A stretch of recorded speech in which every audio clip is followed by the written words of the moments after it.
Hello, hello everyone! How are we doing today on this wonderful and gorgeous day?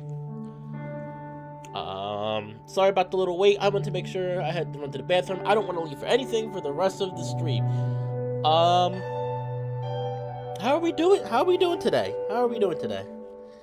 I am hoping to finish this up today. Last part had me, I feel horrible. Wait, hold on, I have 2 of them running. Last part had me feeling, oh my gosh, I mean, alright, what do we have? I probably should put the face cam on. Oh, hold on.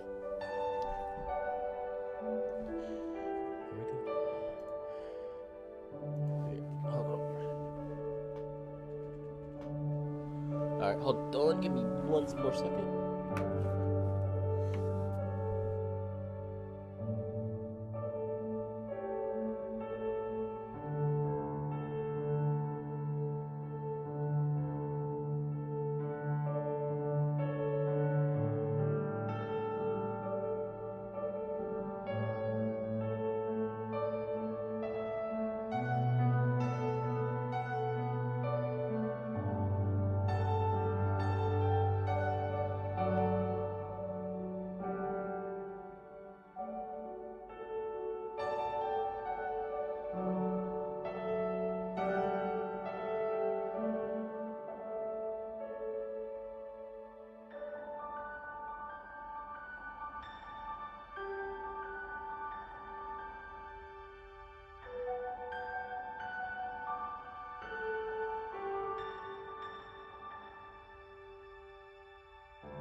Okay.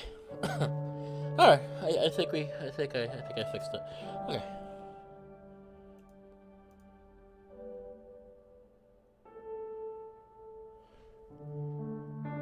Okay. I don't know what that is.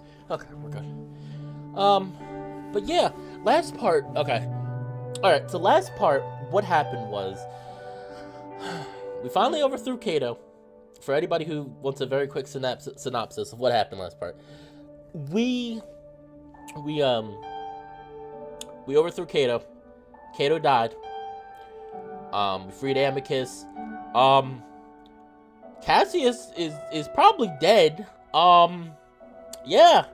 Cato poisoned him. Found out about our plan, poisoned him.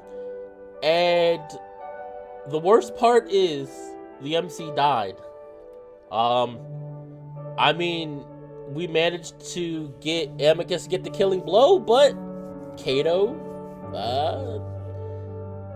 caused a severe injury that caused us to die, which was the emotional part. So now what happened is when we had stopped, he was in some sort of afterlife, and Amicus somehow managed to reach that afterlife plane of existence, and then the parents came, and then I stopped. So now I'm really worried about what the hell is gonna happen.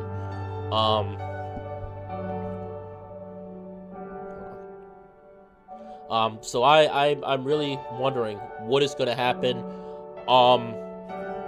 Yeah, that's really it.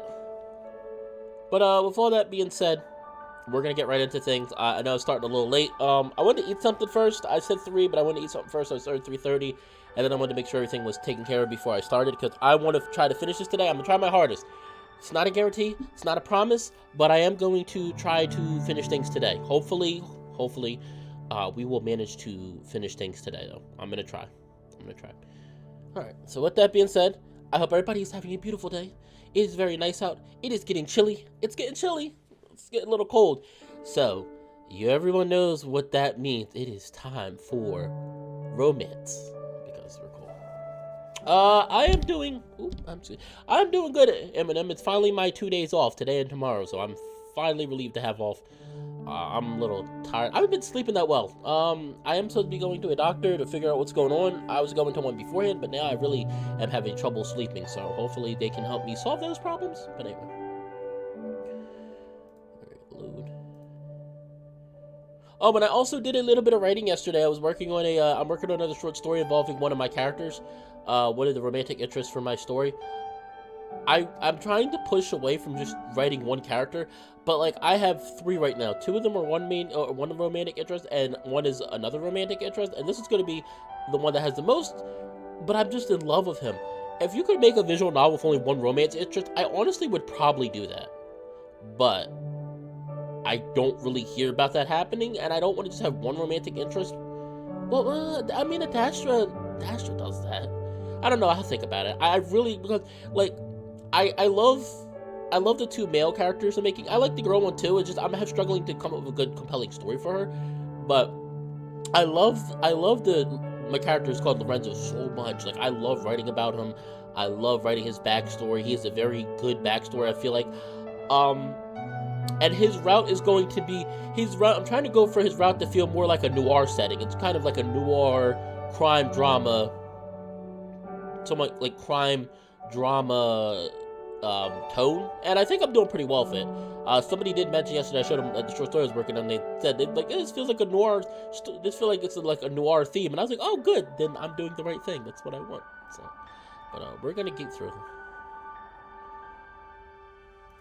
But we are going to start, I think it was this part, yes. Alright everyone, it's time for the serious face.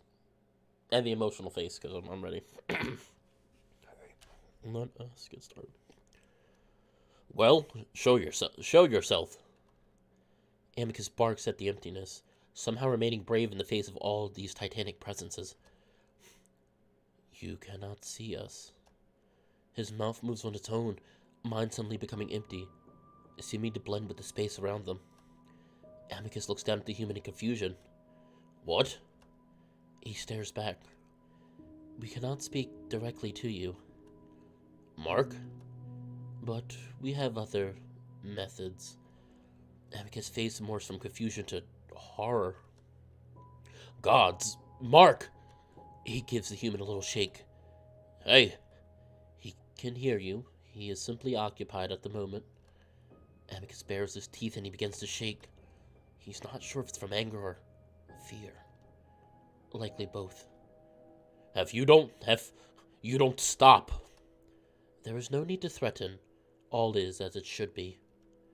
Amicus is left to stand there, staring open-mouthed at his lover. Something ominous and dark churns in his gut. This isn't how he envisioned any of this at all. These are the parents. What the hell are you? We are your guide, your benevolent leader, your parent. Amicus rubs a paw over the human's forehead. Amicus rubs a paw over the human's forehead gently, looking into those blank, staring eyes. Leave him be, please. He is not being harmed. He shall return to a normal state after the channeling is complete. But how? Simply put, we are manipulating his behavior through the use of the linguo. Amicus shakes his head, clearly not wanting this at all. The complete powerlessness he feels right now, it's overwhelming. The speech he'd been planning for this moment, his intention to tear apart the careless arrogance of the parents, it just dissipates. Seeing Mark just taken by them like this, it's enough to completely cow any courage he once had. And as he stares at the cold eye of the human, he begins to wonder if this is a nightmare. For a brief moment, Amicus wonders if any of this is real, what reality even is right now. That is not for you to wonder, Amicus. All that matters is that you are the one true Emperor. What do you want? Amicus stares down at his human, feeling repulsed by what's happening. For the work of Drusius to continue, for Adastra to achieve its full potential at last, for the Galactus to ascend.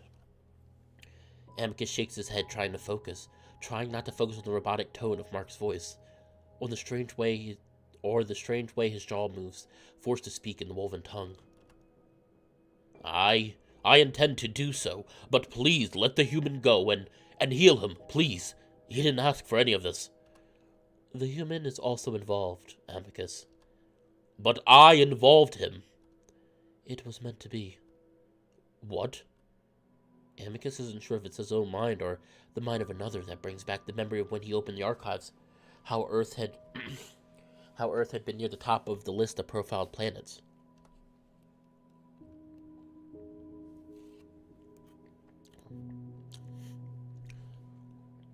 How it made no sense that an uncontacted world would be on that list at all.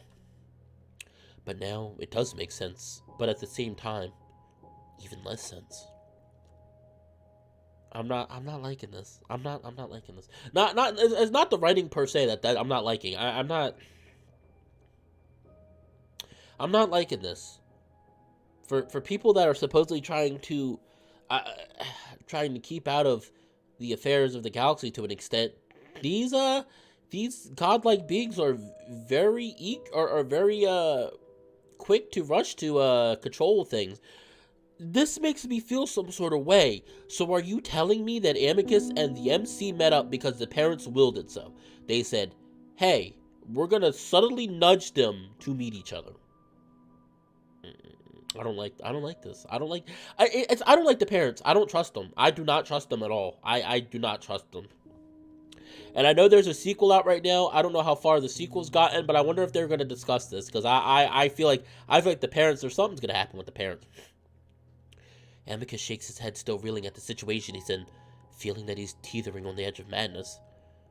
Steady, there are many things you do not understand, things that you will never understand, and that is fine. Not all things are meant to be understood by all sapiens. Of course, that sounds, yeah, sure. Let's go with that. Or more like you're trying to keep stuff from us.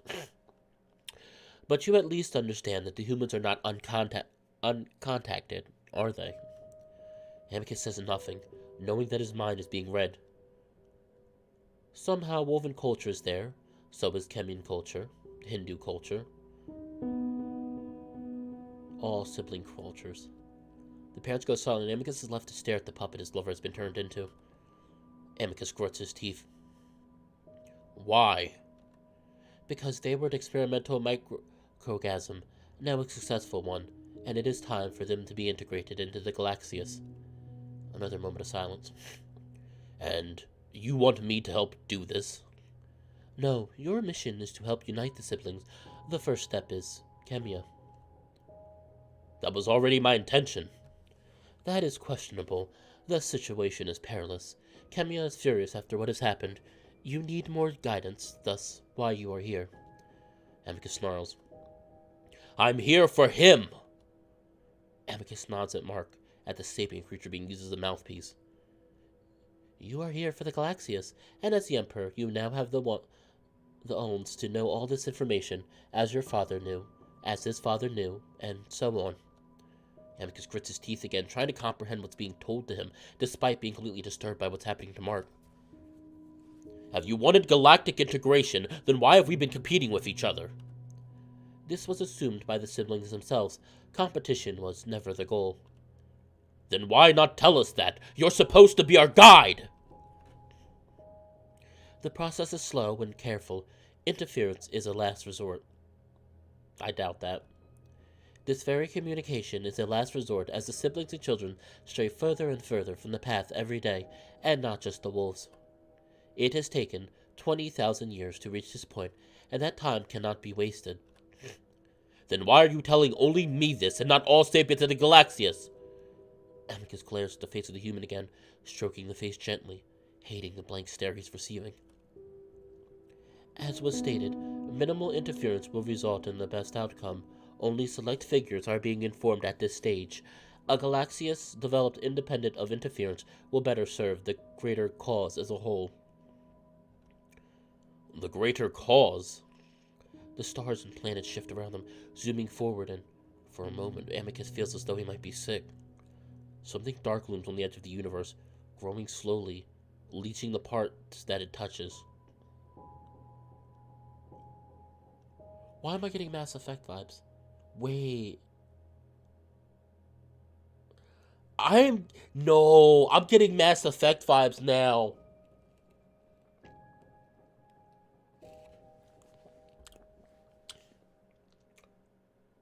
So tell me this is like Mass Effect, where there's something in the dark space of the galaxy, There's something dark in dark space on the edge of the galaxy that's slowly coming towards our galaxy. Or, well, the galaxy of that, this galaxy in the VN.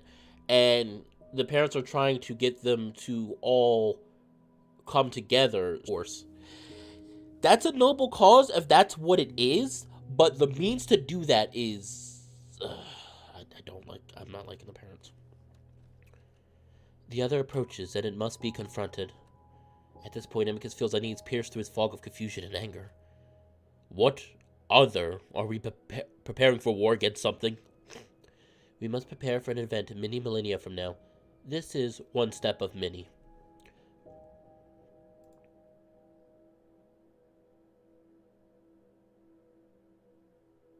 Okay, so this is an event that's going to happen a millennium, okay, thousands of years in the future. Are we talking about, or maybe they're not talking about, well, they said the other. They gave it a name. Because I was going to say, or maybe they're talking about just the inevitable death of the universe. Or galaxy, or whatever, or unless they're talking about the inevitable heat death of the universe, and they're trying to prepare them for that. I don't know. Amicus lets out a low growl of frustration, the vagueness of this entire situation making his head ache. But what does this have to do with Mark? Amicus shifts his hold on the human, just wanting him to come back to consciousness. He must play a role, and you must make a decision, Amicus. Everything seems to come together all at once for Amicus. All this talk of Drusius, of his and Mark's apparently fixed destinies. That decision that Wolves fawned over for generations, no matter what opinion they held about Drusius himself. The choice offered by the parents to either save his empire or save his lover. Icy cold fear and dread blooms in the pit of Amicus' stomach and slowly spreads throughout the rest of his body, seeming to leak like a frigid liquid down his groin and into his legs. The wolf feels his limbs tremble as he pulls the human closer to his chest, lips drawing back as instinct kicks in to protect his mate. For a long while, a length of time that's hard to discern, the wolf simply stares into the abyss. He looks up into the swirling stars, clouds, and planets, trying to see these things that are controlling and manipulating him and his lover. Trembling, Amicus shakes his head, taking another step back, away, even though the presence of the parents is all imposing.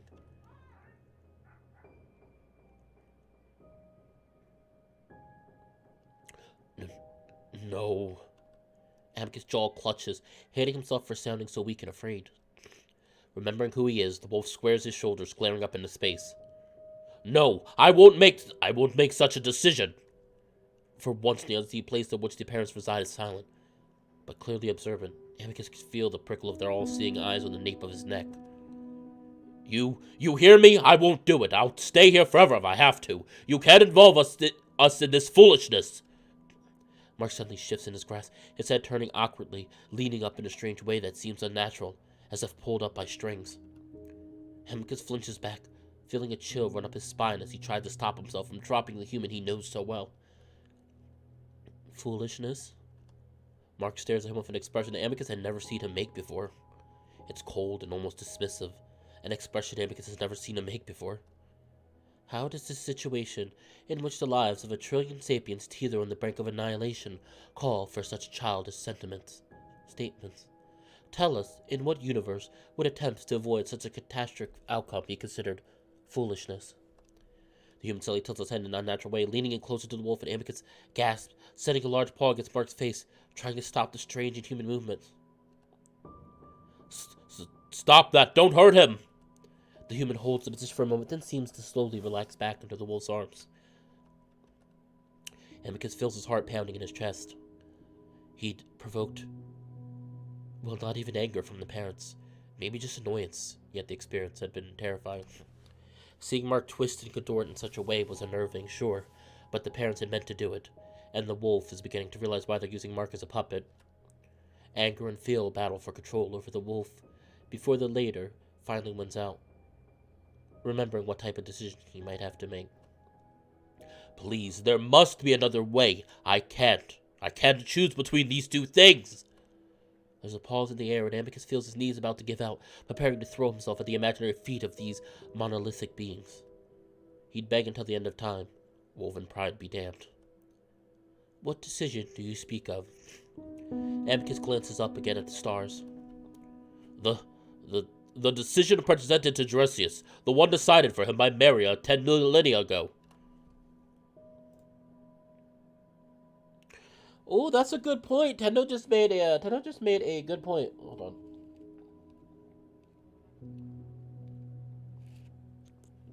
Sorry, everyone. Hello, hello. Just noticing everybody talking. Hello there. Um.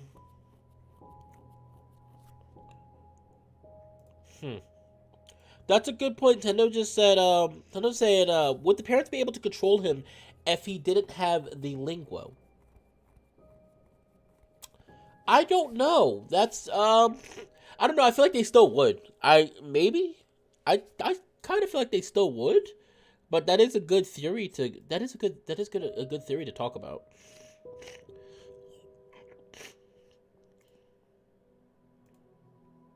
Amicus frowns, knowing that the parents already know what he's talking about, becoming further distressed that they're making him vocalize things that are so obvious. Oh, Amicus, don't you know the proclivity of your own people to twist and distort, to aggrandize and romanticize the truth? Amicus is quiet, waiting, heart still hammering, simply feeling numb at this point. Do not rely on woven myth to inform you of parental intention. Only we will speak the truth to you. I don't know what it is. I just do not trust the parents. And I keep saying that, but I'm going to keep saying it. I don't trust the parents. There is something going on here that we are not being told. Because honestly, I believe the myth more than I believe the parents right now. I don't think the myth is completely true, but I think a majority of it probably is. I think the parents have ulterior motives for wanting to do this. They're saying, oh, interference is a last resort. Maybe it is, but I don't know. I feel like there's something we're not being told. Amicus lets out a low growl. Amicus lets out a little growl, anger overcoming fear again. Then what is it? Why torment me like this? Several moments of silence pass, and Amicus growls again, frustrated at the way he's being treated, how his emotions are being manipulated and sculpted like a mound of clay. This isn't what he had been taught at all. Had his father known the parents to be like this? His grandfather? Amicus wishes that he'd been warned, somehow. As the silence drags on, the wolf tries to deaden his emotions, to not give these entities any sort of hint as to what he might be feeling, wanting to refuse this blatant attack on his own agency. Despite how futile he knows that must be. You can bring back your lover. At this very moment, time stands nearly still in your plane. Mark's body and mind are still salvageable. Amicus's heart feels as though it might leap from his mouth, his hold on Mark tightening. How? But only if you submit yourself to the benevolent will of the parents. Oh, you son of a bitch. You sons of bitches. So if he gives in to you, you'll bring back his lover. Oh, I hate you so much. Will you? Amicus furrows his brow in confusion, unsure what this all could mean. But I've already done so. Ever since I was a pup, we've been told to. After this experience, your mind will waver. You're unsure as to what our intentions truly are. There will be moments in which you will want to question, to doubt our will. You must overcome such moments. Our will is what is best for the Galaxias and the universe as a whole. Amicus stares for a moment. And if I don't agree? Then we shall let the human pass on, as he naturally should, and we shall wait for a future emperor to take your place. Amicus shakes his head, not wanting to believe this is true, that this is the way that the leaders of Galaxias function. It must be done. The wolf is quiet, for once wishing that he isn't in such a position, wishing that he could hide away in the quiet countryside with his human, to live a normal life. That is not your calling. It never was. I know. Amicus whispers more to himself than the parents. There's a long moment of silence in which Amicus simply stares into space, contemplating what it means to give up any true freedom, to submit himself to the absolute authority of the galaxy. Will you submit? Amicus takes a deep breath. Will my decision affect Mark's free will? You said you have plans for him as well. He will be allowed to make his own decision. We will tell you of his mission once you make your decision. Amicus stifles another growl, hating that his human is being forced into this as well. Will you submit? Amicus closes his eyes, feeling his anger and resilience slowly drain away. Then he opens them. I submit.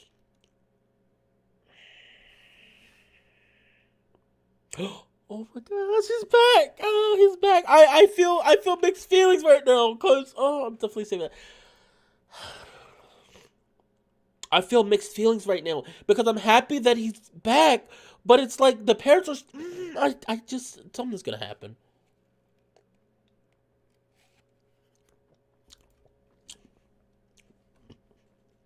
Blue light swirls in front of my eyes in intricate spiraling tendrils.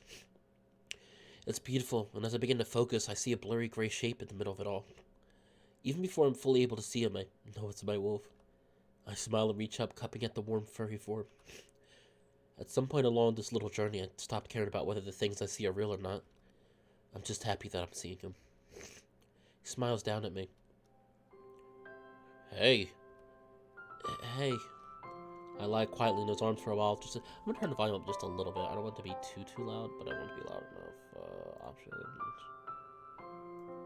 Just a little bit. There we go.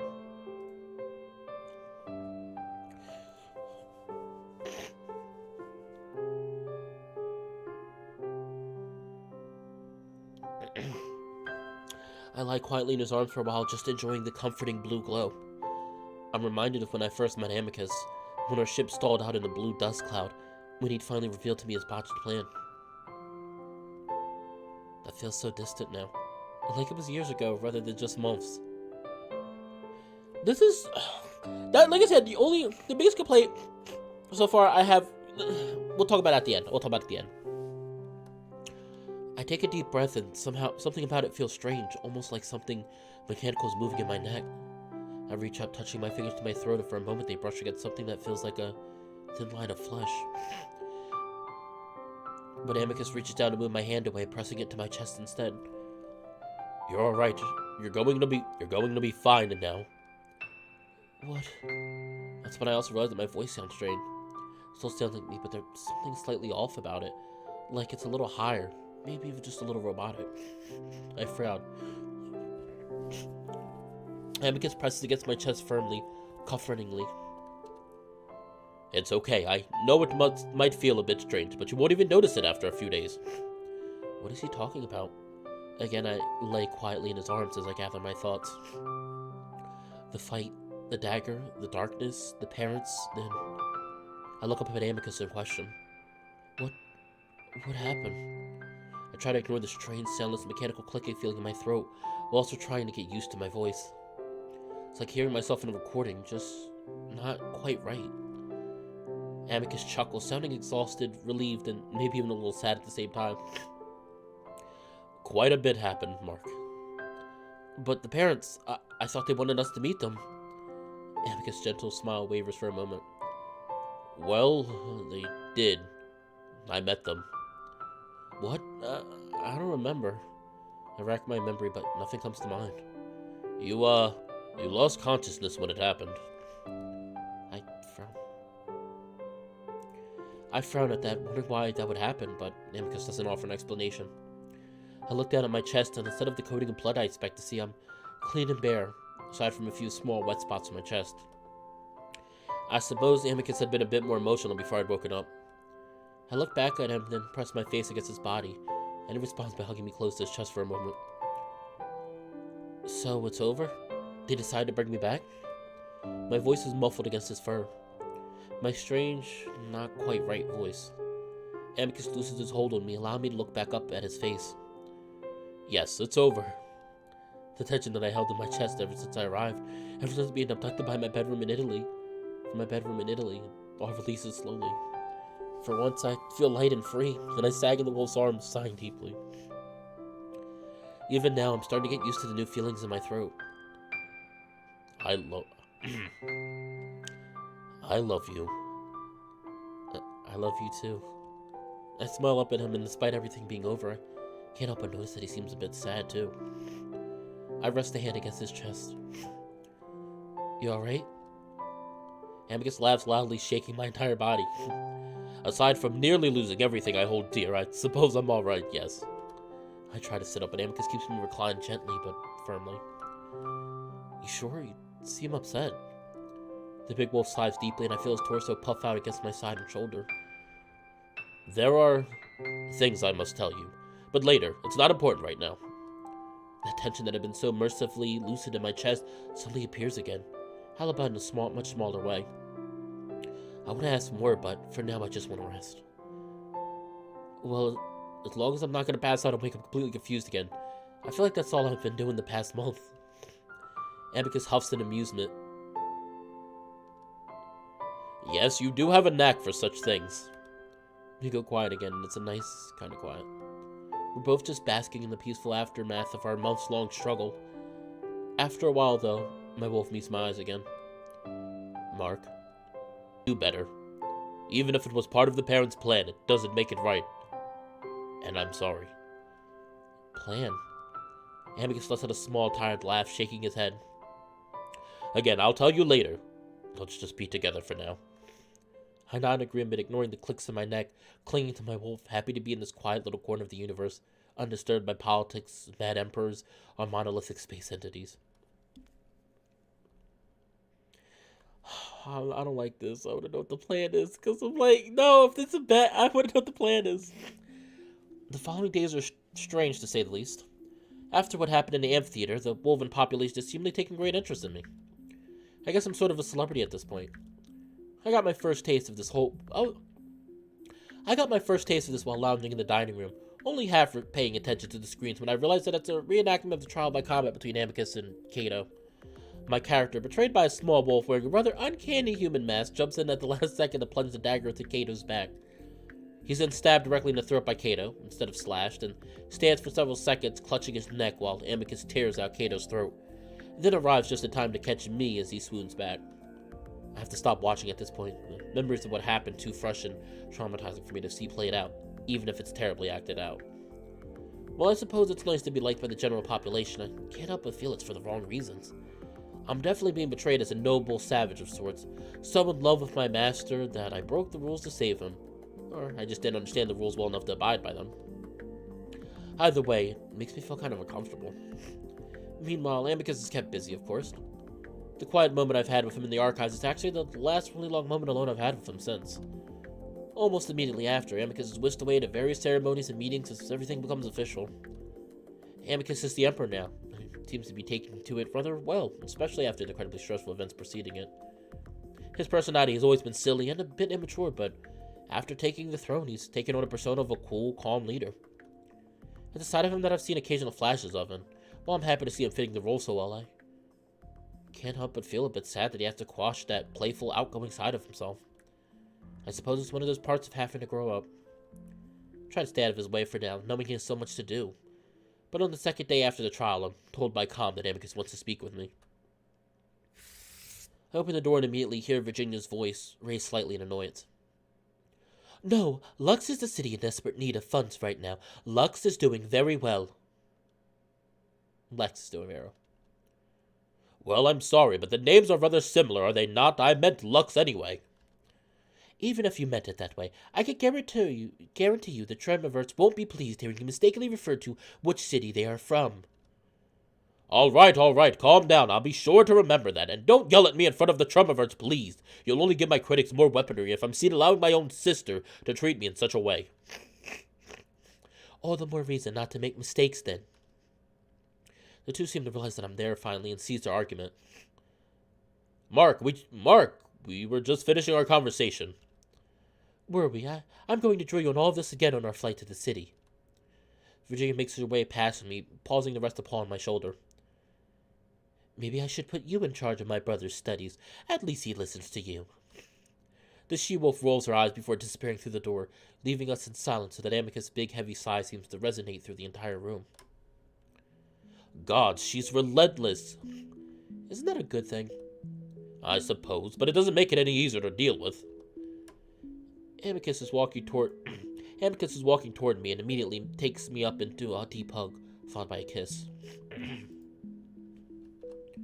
I kiss back, feeling Amicus's tense body relax against mine, and I feel happy at the idea that I might be able to relieve his stress so easily. He finally draws back, smiling as he does. How have you been? I know I've been rather absent lately, but... I know, official business and everything. I've been okay. Just trying to adjust to all the new. I think that's a typo. And this is the latest version, so... I sweep a hand around him, then hesitantly bring it up to my neck. The wound that the parents had somehow healed, my trachea and vocal cords having been replaced and repaired with... something.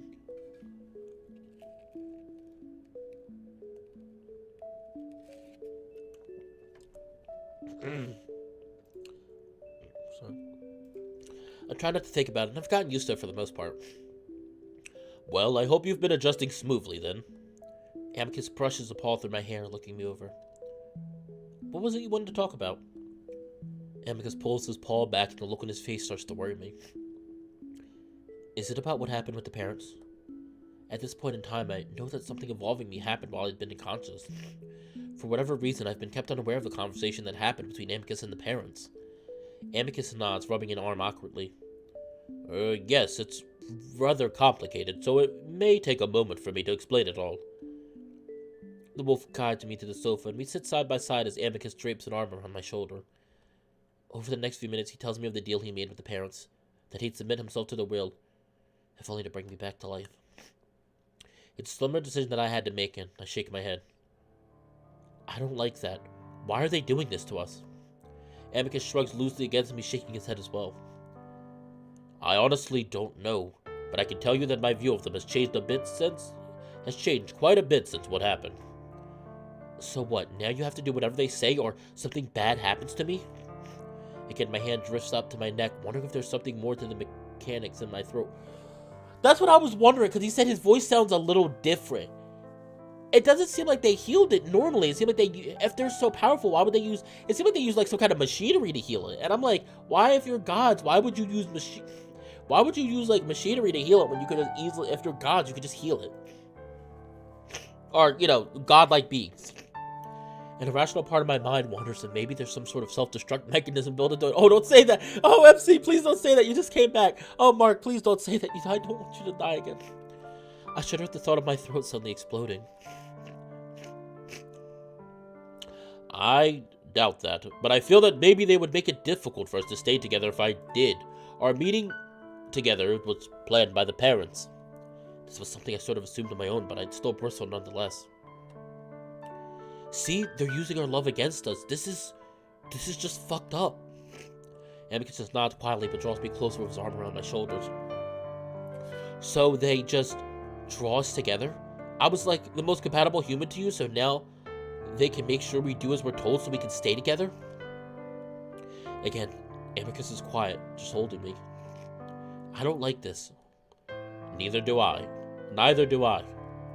So if your job is to bring the galaxies together, what's my job? Amicus takes another slow, deep breath, which only spikes my anxiety. I realize that the release I felt in the archive room was only temporary. In retrospect, I suppose it was a bit silly that I thought everything would be fine after Amicus became Emperor. This is only the beginning. Well, this is what I wanted to talk to you about. I wait, feeling Amicus steel himself from what he's about to say, and I feel my anxiety grow. How bad could this actually be? Mark, you never say that in a story. In a story, you never say, well, how much worse or how much worse can it get? Or how bad can it be? Yes, Tendo. Tendo said, I bet they put something in his throat that if Mark disobeys too much, they'll kill him. They'll kill them. I can completely believe that. I really hate the parents right now. I really don't like them. Then he lets out the breath with a rush of words, seemingly trying to get the explanation all out at once. The parents told me that your mission is to begin the process of integrating humans into the galaxies. I'm only starting to absorb that when Amicus takes another breath and starts another slew of words. They want you to return to Earth and complete a series of steps to begin the integration process, a process that will take... Oh no, no, wait, oh, I don't like this. Wait, so we have to go back to Earth. That's fine, but oh no, what? Why are you getting quiet about the... Oh, please don't make me get upset. We just got him back. Please don't make me upset. Amicus suddenly winces as though the words themselves hurt. That will take around 8 years to complete. God damn it! No! 8 years! Oh no! 8 years! No! Are you kidding me? So we gotta leave for 8 years? Mark's gonna be gone for 8 years before he can come back. 8 years it's going to take him. Oh, I hate the parents so much right now. I hate them so much right now. So we're gonna be away from him for 8 years. These two people that you forced together because you knew they would fall in love, then you're like, oh, well, we're taking you away. You gotta spend 8 years apart from each other. Wow. God damn it. Why do you make me feel this way? I get so happy about this couple, and I was a little concerned, but happy nonetheless that the parents brought back Mark, and it's like, oh yeah, 8 years, you're gonna be gone, bye. So then I wonder when Kemia takes place. Does Kemia take place 8 years after this? Or does it take place within the time period of the 8-year break?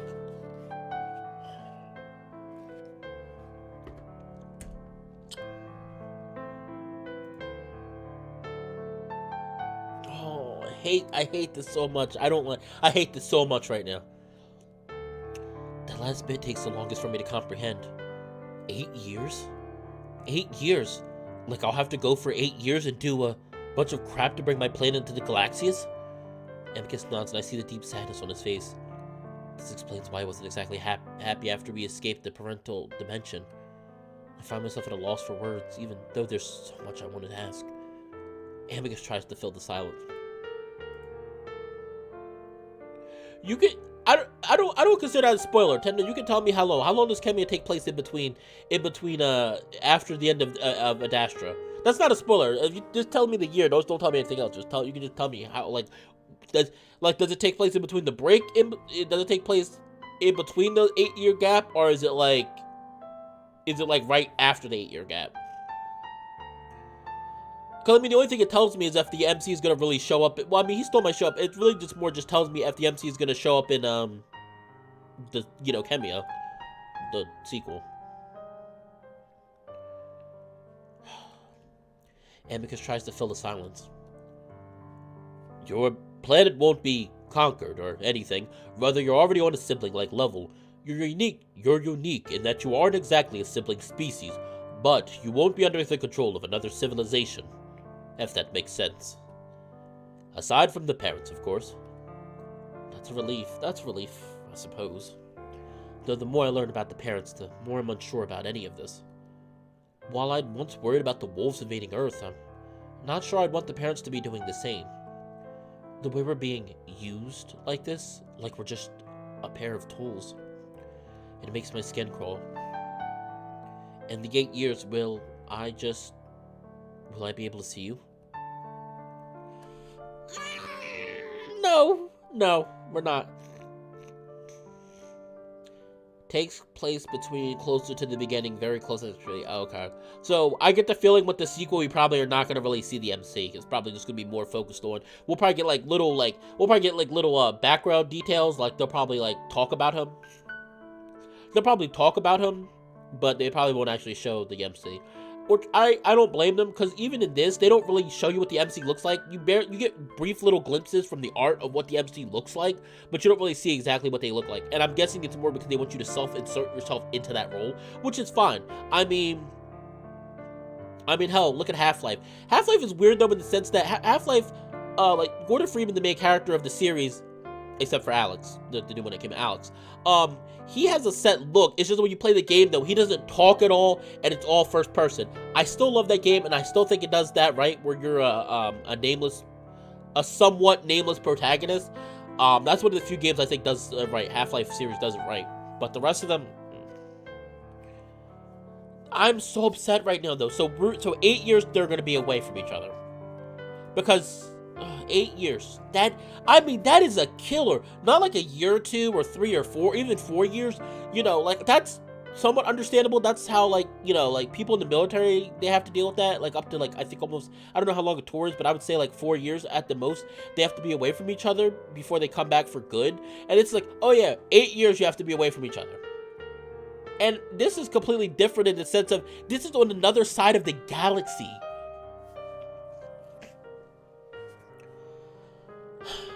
I see the corners of Amicus's muzzle dip down deeply into a frown before stubbornly pulling back up, the way they often did when he was trying not to tear up.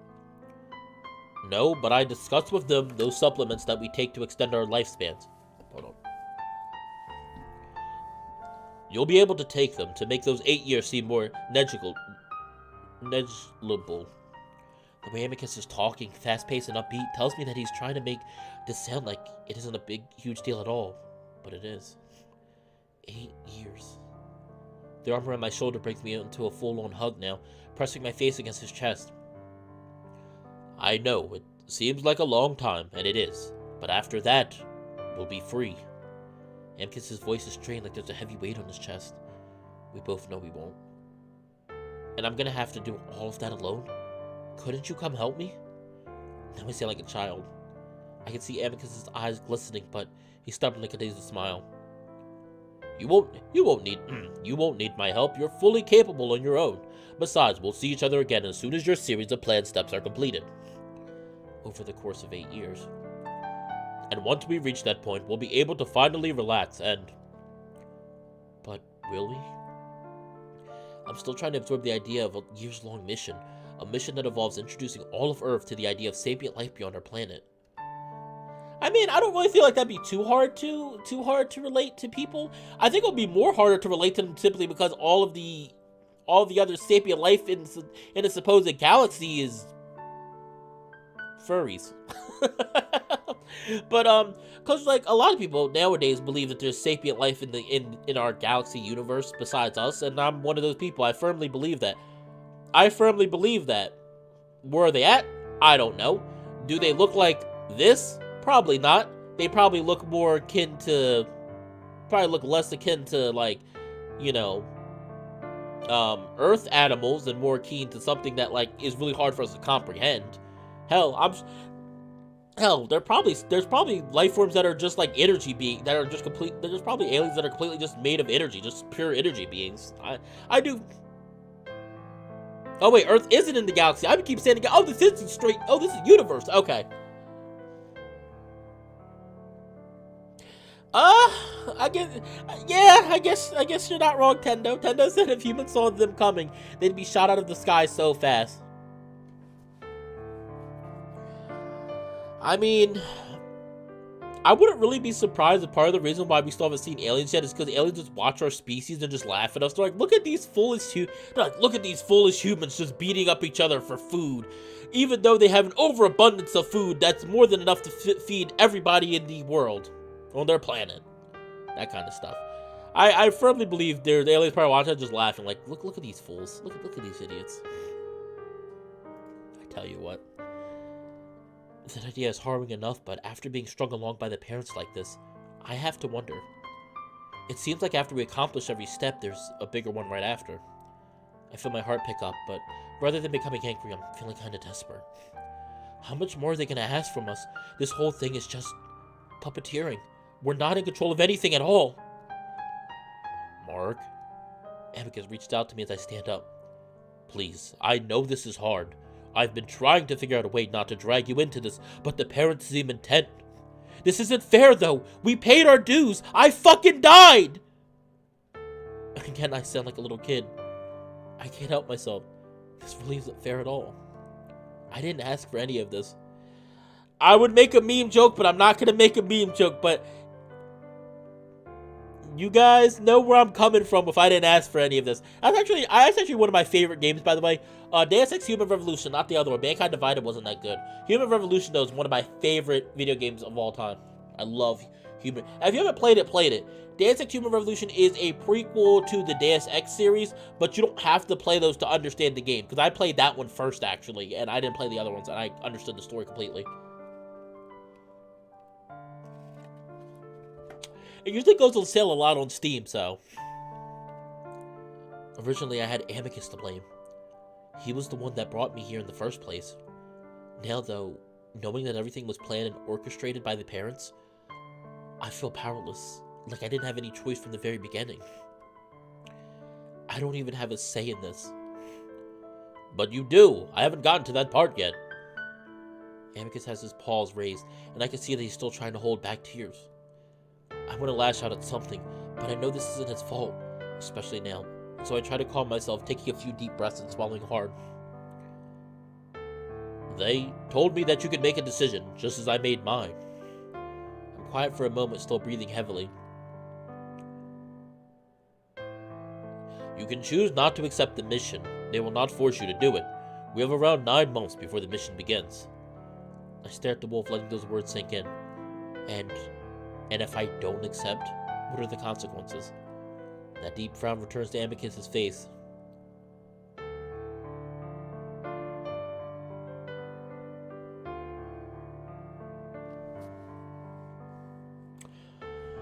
Well, they won't provide transport back to Earth, of course.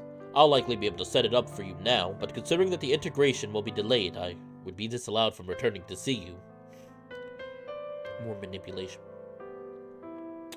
I'm getting mad. I'm getting so mad right now. So pretty much like, okay, we can choose not to do the mission, but then we never get to see Amicus, period. It's like, oh, either you can do our mission for 8 years and get to see Amicus, or you can not do our mission. It's like, or you can not do our mission, and in exchange, you never get to see Amicus. So it is manipulation. So it's a... not quite a Faustin bargain, but it's... I can't find the right word right now. It's one of those kind of... It's not really a choice. You know that we love each other. The parents forced the MC and Amicus to see each other, knowing that they would... Having a pretty good suspicion probably that they would end up falling in love with each other. And they're like, oh, you don't have to do this job for us, but in exchange, you'll never get to see your lover again. Or you can do our job. We'll take you for 8 years. Well, the rest of his life, because Amicus is getting quiet about it, but I'm sure even after the 8 years, we'll be able to see each other, but we'll still have to do their job for them. I don't like this. I mean, I'm one of those mixed people, because I know that people will be like, oh, well, it's for the good of the galaxy.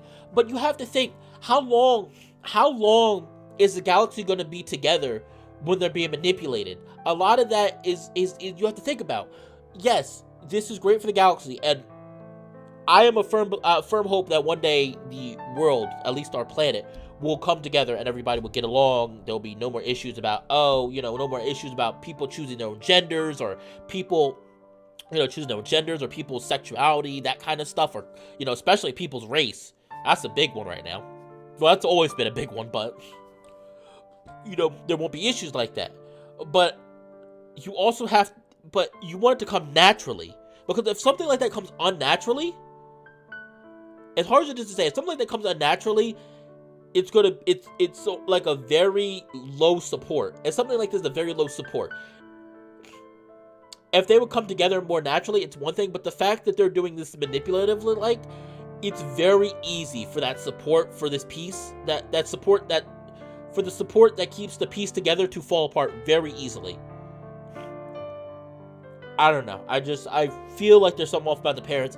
I don't know if they explain it here, because I think we're getting close to the end of the, we're getting close to the end. Maybe they will explain more about that in the following, in sequel, Kemia. And I'm very curious to see what they're going to do with that. I clench my hands into fists, willing the parents, wherever the fuck they are, to feel my anger toward them for doing this to us. I half expect my throat to just explode right then and there and send a shower of blood over Amicus, who's still sitting in front of me. So either I do what they say, or I never see you again. Well, you could choose not to return to Earth. I am not suggesting that be your decision, but it is one of the possibilities.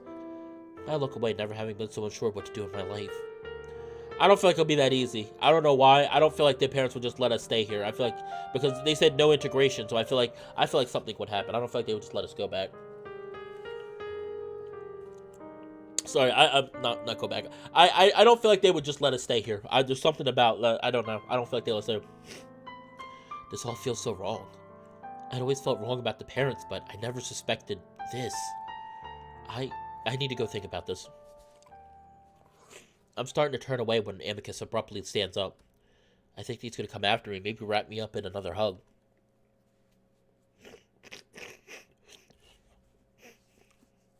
Instead, he keeps his paws behind his back, looking at me with an expression of stoic duty.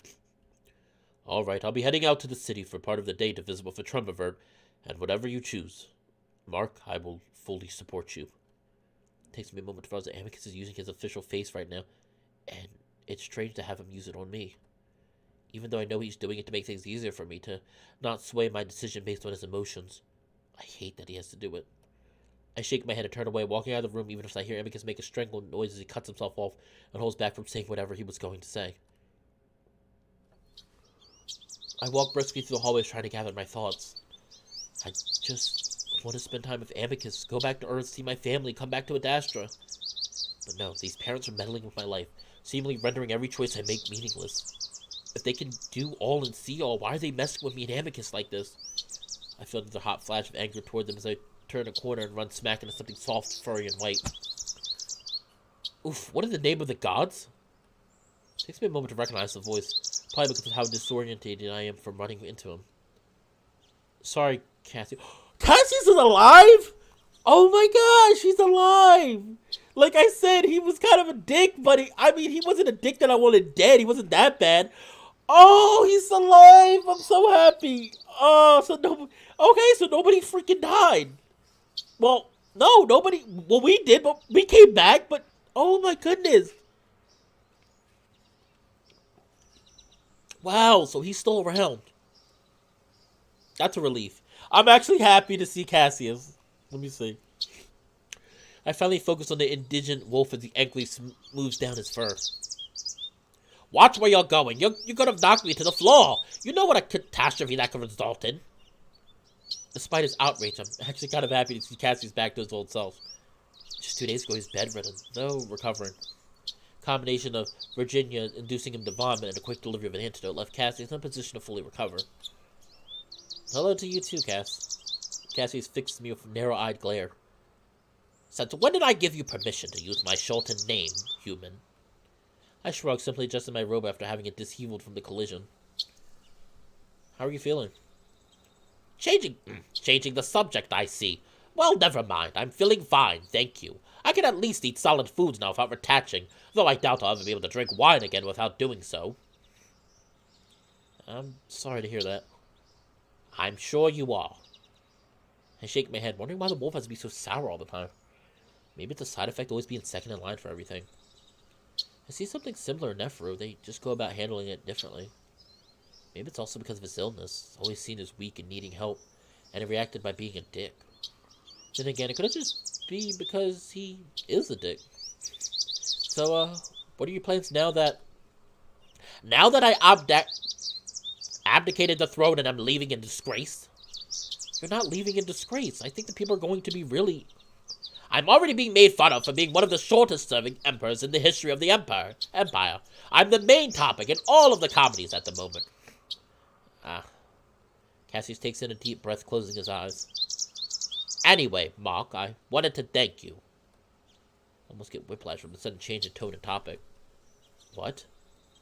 Oh, don't make me say it again. I'm simply thankful for you putting the empire on a course that is somewhat tolerable, at least. As opposed to being ruled by Cato. Yes, while I might not believe that my brother is what is best for the empire, at least he cares for it. And I suppose that's all that I can hope for. Weren't you negotiating a position with Amicus? Cassius looks at me suspiciously, though I have no idea why. I suppose having almost been assassinated and also being sabotaged by everyone in the palace has made him a bit wary. I suppose I'll tell you anyway, so yes, I'm looking to become the chief of social affairs. He rolls his eyes at my lack of reaction. In other words, I would be making sure that Adastra's most vulnerable are taken care of. that all will someday receive the financial, social, and especially medical care that they need. I perk up. Oh, good. That's kind of what you were all about with your campaigning, right? Yes, it would be nice to focus all my energies on that rather than the bothersome politics that come with being Empire. I don't envy Amicus.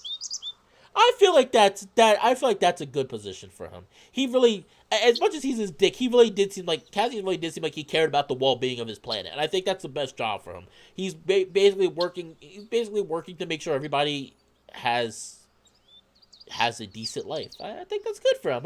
That's a good job.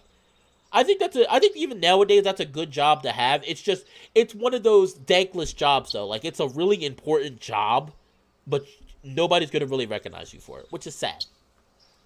But it's a noble cause. I think that's good for him. I think that's a good noble cause. He eyes me closely. I know you're very close with him, so please, if I must ask anything of you, it is to make sure that he does not forget those outside the Tremorverse cities. Their situation is desperate, and if we are truly going to reap fortune from an alliance, then they should be the first to benefit, not the Adastran elites. It's one of those rare moments that Cassius is being completely genuine with me, so I nod earnestly. Of course. I also plan on making sure that Amicus remembers the Wolven children and to right the wrongs of what the past wars have done to them. There's a lull in the conversation, and I try to think of something to say to thank Cassius for in return. And, thank you for understanding our position, for deciding to step down when we asked. You threatened me with outright humiliation if I did not. I tried to hold in a sigh of my own at the wolf's frustrating attitude, even if my attempt at some form of diplomacy with him was clumsy. Yeah, well, thanks anyway. Cassius grunts non-commutingly, then looks past me. Anyway, I must be going to the city. I have an appointment. That's when I remember Alex. I never did see Cassius' reaction finding out about the cat's treachery. Amicus had been furious when I told him, and I practically had to hold him back from marching out into the gardens and strangling the cat himself. He was especially furious when I told him that I made a deal with Alex to keep him from facing the consequences of sabotaging the entire Empire. Amicus has settled on banishing Alexios from the palace to some high-security apartments in the center of Adastra City. Cassius has been visiting him there ever since. Well, I don't know what the state of the relationship is. I suppose even high treason is enough to stop Cassius from seeing the cat again. They must be pretty close, even closer than I initially thought. I'm curious, but stop myself from asking, as I know that would only lead to more glares and sneers from the wolf. Cassius, are you still seeing Alexios? Alexios, the one that was all about anarchy and causing the universe to plunge into anarchy. But now that I think about it, I wonder if Alexios knows about the parent. Well, everybody knows about the parents. I wonder if Alexios knows, like, the true meaning behind the parents, though. That they want to bring the universe together. And it's not that he necessarily wants to cause anarchy. It's that he wants the universe to grow without the parents' influence. Huh. See, now this is what I get happy with with a game or a visual novel. This is when I get happy with a story, because there's a lot of theories I can make out from this, and they might not be right, but I can make the theories out. Because now I'm wondering if Alexios, while he was wrong as hell, I'm wondering if all that stuff he did for anarchy was because he doesn't necessarily want anarchy. He just wants the universe. He just wants the universe to grow without the parents' influence. Granted, the way he went about it was terrible, and the fact that he put Cato on the throne told Cato was really stupid, and the fact that Cassius is so funny though, because Cassius is that character that would pucker their face at seeing two guys kiss, but meanwhile in some dark back alley at midnight they're kissing another guy. You know what I mean? People know what I'm saying. Because he's like, Amicus is gay, my brother's gay, and then I'm like, dude, but yet you're going with Alexios, and I'm sure you're doing more, than just talking. I trust me, I'm sure there are.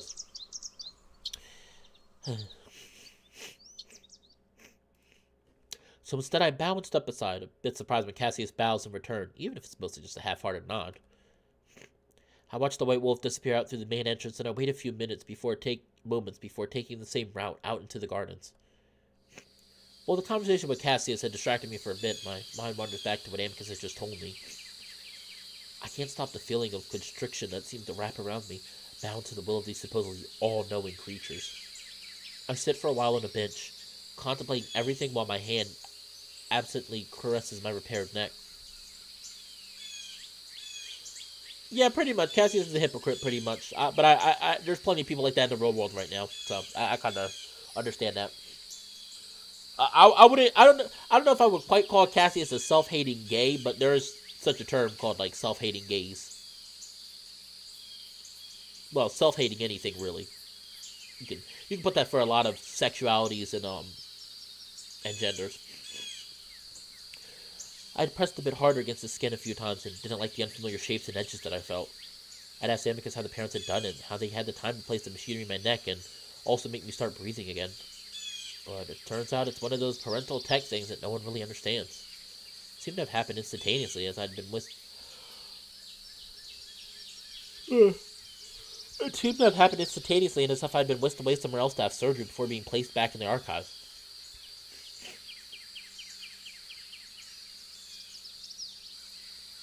Apparently, when Amicus' father had asked the parents to restore Cato's sight, it just happened overnight. The old wolf surprising everyone when he walked into the dining room with his brand new visor. That had been over a decade ago. So, wait a minute. Are the parents... Maybe it's technological superiority. And it's not that they're necessarily all-knowing. It's technology. Now I'm getting some Jak and Daxter vibes. Jak and Daxter has been... The series ended a long time ago, so I can talk about it. Throughout the Jak and Daxter series, there's technology from a species called the precursors. I think I'm saying it right. And you get hints of what they look like very small hints, and they look like these big, powerful, omnipotent creatures. You find out at the end of 3, the precursors are tiny oxels. So, they might have been technologically superior, but they weren't really this, all-knowing, all-seeing species. Maybe that's what, this is. Maybe the parents are supposedly all-knowing and all-seeing, but they're really using technology? Because they didn't... Yes, the MC was whisked away somewhere, but they're saying his neck was repaired with technology. It wasn't like a snap of the fingers, oh, his neck is fully repaired, like it never been damaged. There's a lot of theories going on in my head right now. A lot of theories and questions I'm having right now. I like that, though. There we go. Yes, Chase, that is exactly what I'm starting to think. Chase said, I think the parents are so technologically advanced, they became godlike. That's what I'm starting to think, too. I'm wondering if maybe it's less that they actually have actual powers, and it's more just they're so technologically advanced.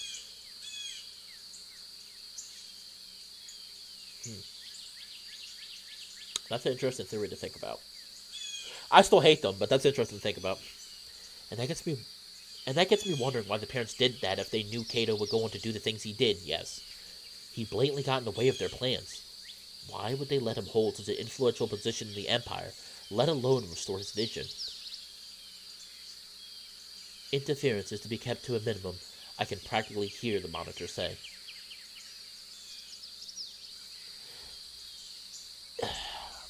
I'm not going to say anymore, but yeah. Yeah, MC, that's what I'm saying. It doesn't make any sense. Unless they let Cato get into power, because he was such a poor and terrible leader, and also a bigot, because he hated the Chemians. If they maybe let him get into power, so that when another ruler like Amicus came in, there would be less complaints about his rule, because they had just dealt with Cato. That they had just dealt with Cato, so there'd be less complaints about Amicus's rule, and in turn, there would be less complaints about the parents taking over, because at that point, the wolves would be like, maybe we should let the parents take over. I'm telling you, I'm probably completely wrong, but I'm getting a lot of theories. A lot of this stuff is starting to come together, and I just feel more and more like the parents manipulated things to make it so that when they take over, people will be less resistant towards their rule. I'm telling you. I'm telling you. I might be wrong, but I'm getting really strong feelings like that. Because that's the only thing that makes sense right now. Instead of the bullshit, oh, you people are too feeble to understand, are too, are cannot dare to comprehend our ingenious plan. I sighed, just sort of wishing that the parents didn't exist at all, that this other wasn't eating at the edges of our universe, which is apparently the root of all of this. That's something else that I don't understand. From what I gathered, the Galaxians had already known about the other, just vaguely. Amicus had almost described it to me when I first arrived here and been told that all life originated from the same source, except for the other. A different type of life so different from us that we can barely understand them. But now that we know that they're out to get us, or something, I just can't help but feel so distant from all of this. The result of the struggle between us and them being millennia away. We don't even know how many millennia. As I'm becoming more and more depressed over all of this, I hear footsteps on the path. I look up half expecting to see Alex, even as I remember he's been banished from the palace. It's Nephro, and he's strolling along the pathways, paws behind his back with his usual suave smile plastered on his muzzle. I have to wonder how he keeps that expression on all the time, as it's clear he doesn't see me until he comes a bit closer. When he does spot me, his ears flick up and I get a glimpse of white teeth as his smile broadens. Oh, Nephro, everybody's fine. It feels so weird to have a story like this and everybody's perfectly fine. Cassius didn't die. Even Alex didn't die. Alex got just banished from the palace. And Nephro was still alive, even though he almost got strangled to death. I smile back, even though I'm not in the best mood to chat at the moment. Still, I scoot over to make room on the bench, and Nephro greets me with a bow, along with a "Adiatot be with you," before he sits next to me, crossing one leg over the other. Beautiful day. He says it wistfully. I just nod in agreement. No, I can see that you're not enjoying it as much as I am. Is everything all right, Mark? I'm about to give him a generic answer before I sigh, leaning back on the bench. No, not really, Nephro. I find it a bit surprising considering the way things have gone the past few days. I shrug. I mean, aside from almost dying, I guess everything here is good, but out there, I nod up at the sky, at space. I just don't know what to do. Perhaps I could offer some advice. I remember that Amicus told me to keep the revelations about human civilization a secret, at least until the parents give further instruction. I don't know, I think I'm just stressed about going home, about how I'm gonna do it, you know? I definitely understand, for I am in a similar boat. Unfortunately, I have little advice on that particular matter. I glance over at him, watching as he rhythmically bounces a black foot about, wiggling the toes and claws. Is Kemia still pissed about what happened? Oh yes, furious. They're still threatening to cut all diplomatic relations with Adastra if Amicus doesn't make things right, somehow. Make things right? Yes, despite the fact that my family very nearly despises me, they actually despise that our name has been sullied by Wolf and disrespect. How you were almost executed. That, and also the fact that Cato released the footage of his attack on my person before the scheduled execution. It's been in heavy rotation on the news channel ever since. Oh. I haven't watched much Adastra on TV after seeing the reenactment of my own death, so I guess I've been missing Nephro getting kicked in the balls over and over again.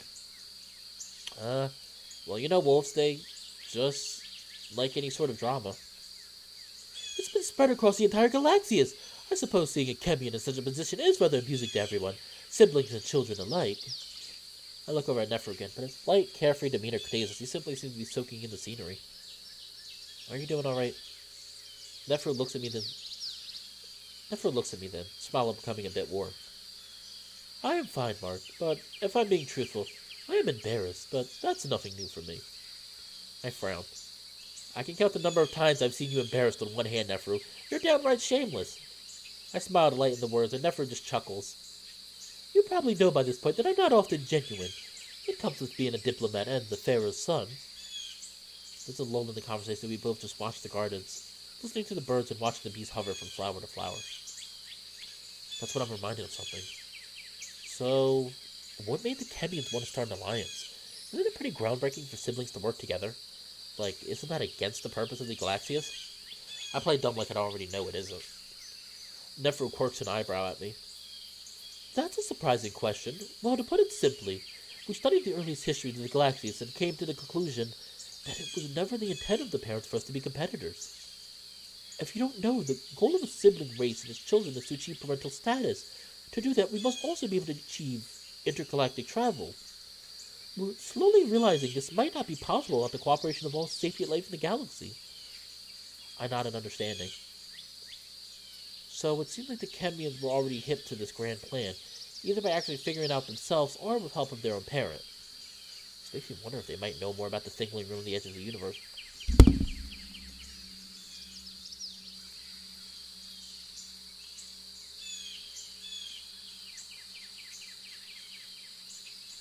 Sorry, you're sort of getting drunk. So the parents act like... So this shows that even without the parents, people would come together.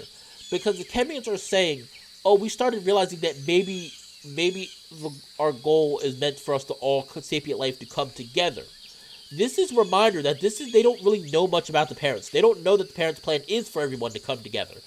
But they started figuring it out themselves. So that's telling you that even without the parents, people would have came together. But what do I know, right? I'm not the writer. I don't know nothing. I'm not the writer. I don't work on the Echo. I'm not part of the Echo Project team. I wish. I don't know nothing. Not a damn thing. Do you know much about the other? Now Nephro turns on the bench and ready to look at me, furrowing his brows. Another interesting question. Did you have some sort of experience with the parents when they healed your wounds? Yeah, kind of. Just really vague stuff, so I'm just curious about it, is all. Try to make it sound like it's not a big deal. Well, it is an entity that spreads through the universe every few billion years. It originated from somewhere other than the original source of life, the source from which we all came. His choice of words is confusing me. Is it, like, alive? Is it alive like you and I? No, not really. It's more of a machine, I suppose, on the edge of life, but it needs sapient life to exist. Oh, like a virus. Yes, even viruses originate from the original source, the other is truly something different. And it feeds on life? Our life, I mean? First, I should say that what we know about it is very, very limited, and the majority of that information is likely wrong. Really just ghost stories. Well, what are these ghost stories? Nephro's silent. I realize he's not exactly interested in this topic. How to put it? Well, it's thought that the half-dozen or so time that the other has spread through our part of the universe, it has left behind small, patchy portions of itself. It is technically all around us, but very weak, though it is thought that highly concentrated portions of it, and as tangible things, are occasionally pass through us. I feel a little tingle down my spine. And what does it do? Nephro shakes his head. I'm sure your people have stories of phenomena that are unexplainable. Perhaps an abandoned building that is inhabited by malicious spirits. Possibly a creature that defies all logical explanation, yet sporadically appears in a particular forest. Wait, like supernatural stuff? I give the jackal an incredulous look, and he shrugs and laughs. So the stories say. They also say that sapient consciousness is used by the other to project these manifestations, and that the sapient's reaction to these projections feeds the entity. Personally, I feel that the legends around the others are simply a catch-all for anything that is feared or poorly understood, or just the product of a bored society.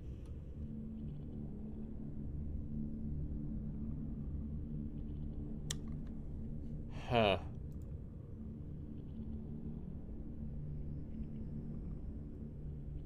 I typed in furry live, then closed my eyes and landed on this video.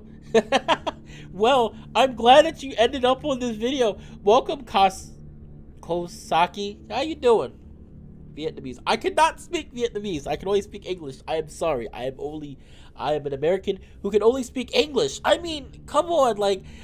That's a rare sight, isn't it? An American that doesn't know any other language than their own.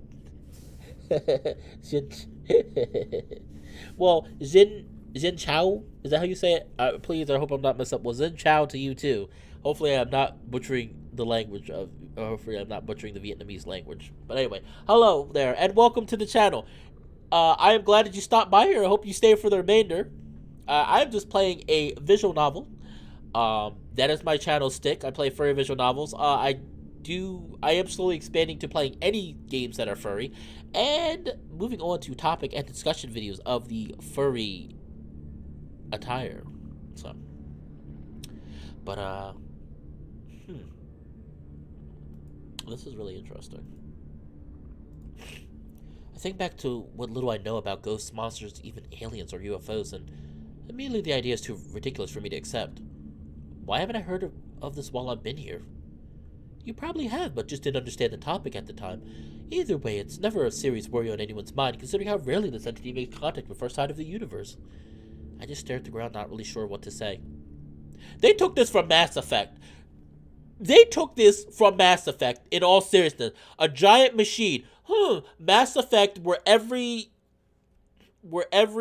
except in there, it's like every, 50,000 years or so, these giant machine creatures come to our galaxy, reap up life itself, leave just enough life for life in the galaxy not to completely be extinguished, and then restart the process every 50,000 years or so. Starting to sound a lot like that. Starting to sound a lot like Mass Effect.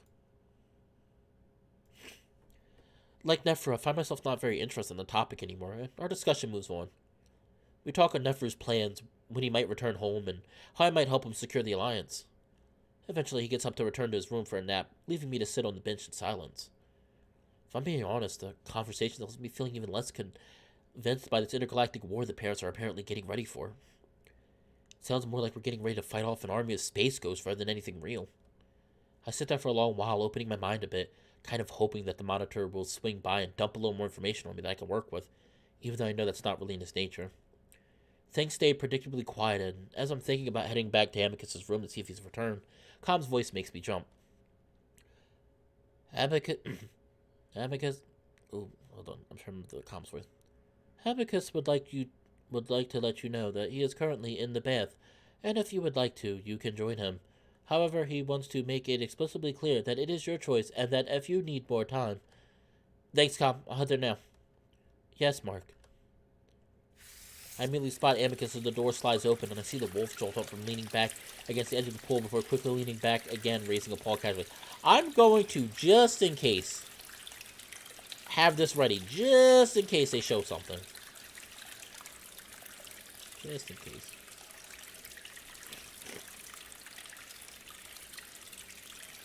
I immediately spot Amicus as the door slides open, and I see the wolf jolt up from leaning back against the edge of the pool, before quickly leaning back again, raising a paw casually.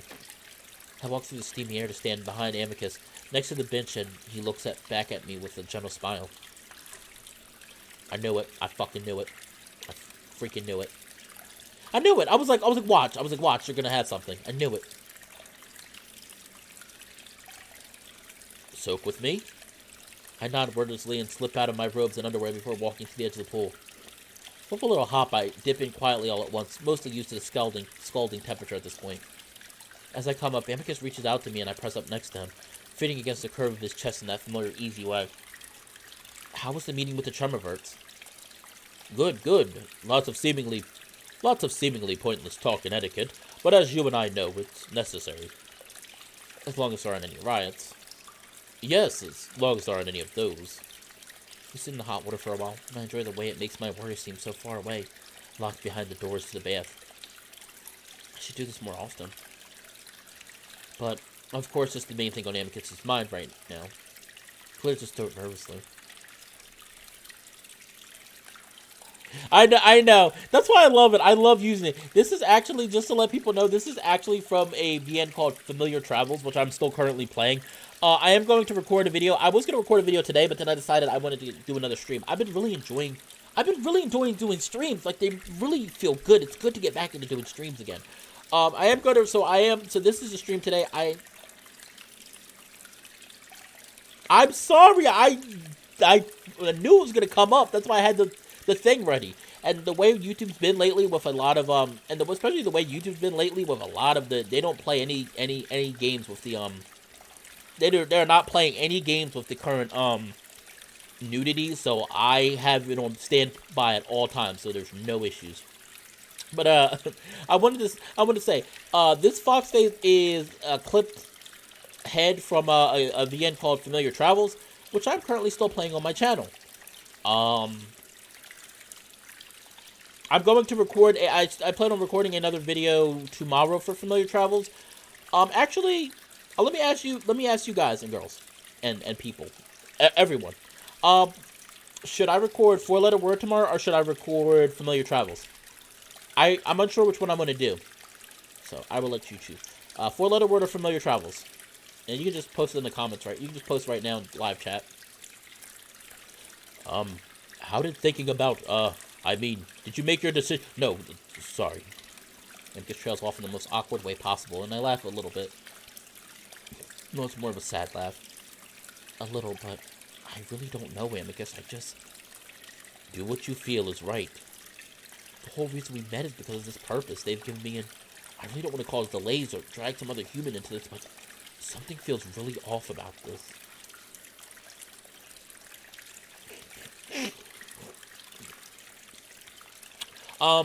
And currently with Familiar Travels,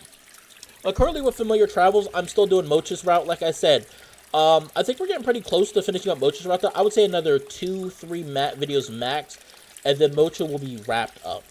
And then after Mocha, I'm going to do another males route, and once again, I'm going to let the people vote for what male I do, because so far we've done Poe, so Poe's out of the equation, so that leaves Frappy. That leaves Frappy, Cash, which this is the character right now on the screen is Cash. That's his name, Cash. Frappy, Cash, and actually I think that might be it. I think there's 3 males and 4 girls. No, there's 4. Frappy, Cash, and Nil. That's it. Nil's the one I'm thinking about. So, but that's later. That's later down the road, right? We still gotta finish Mocha's route. I still gotta finish Mocha's route first. The whole reason we met is because of the purpose they've given me, and I really don't want to call... Oh, wait, are we doing... Amicus nods. Well, I don't believe that you should be forced to take on duties that were thrust upon you without your consent. It's cruel, and I want you to choose what you feel is right. I give Amicus a look. Hasn't that been your whole life? Well, yes, but I'm talking about you. I smirk. Oh, I see. The silly dumb ape who can't handle big boy responsibilities. Oh, please don't tell me. Okay, phew. I'll make sure it's completely covered. Amicus' reaction to my teasing is instant and visceral. No, I would never. Sorry, I was just kidding. I shouldn't make fun about that. Amicus settles back again, still looking concerned. It's alright, I just don't want you to ever feel that way again. Amicus sighs deeply. Also, I do believe we would have met somehow, even without the parents intervening. Now I really give Amicus a look. Seriously? Of course, something this special can't be stopped by the likes of time and space. Amicus starts pulling me into his body, nuzzling me.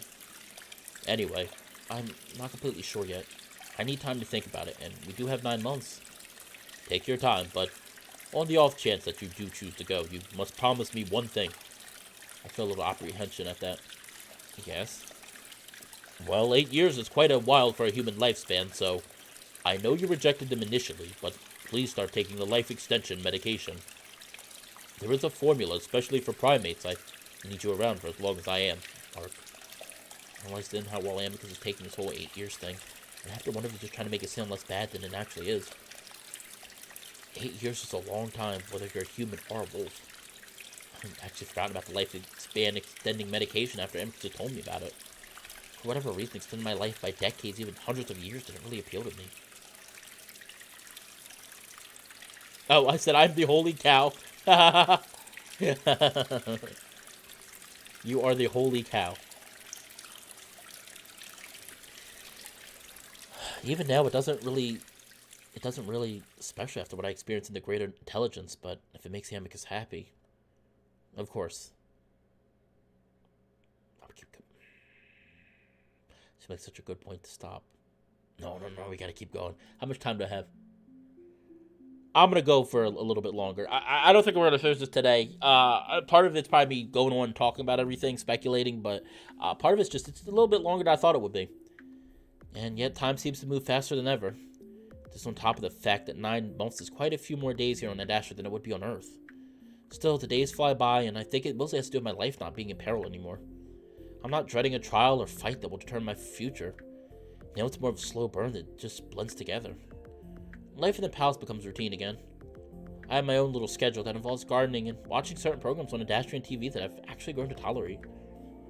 I start to study using comms as my teacher to learn as much as I can about Adastrian and Galaxia's history. I even have enough time to start learning the language.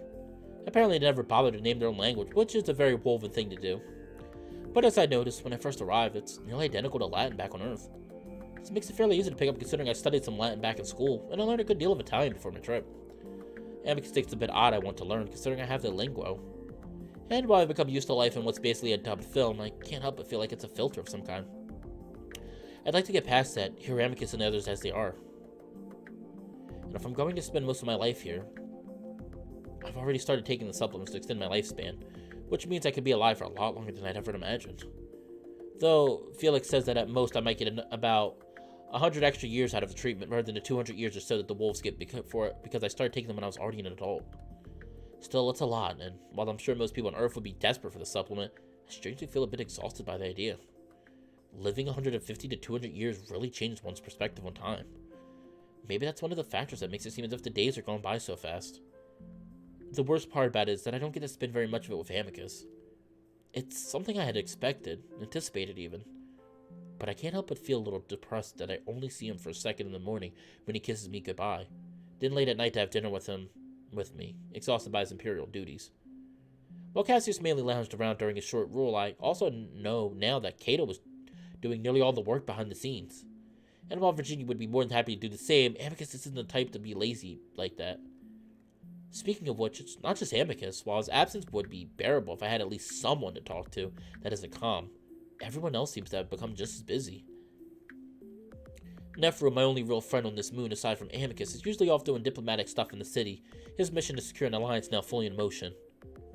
Virginia is always by Amicus' side, especially now that the populace has grown used to the idea of a woman in a chief advisory role. And while I've never really connected with her, it would still be nice to have some kind of company.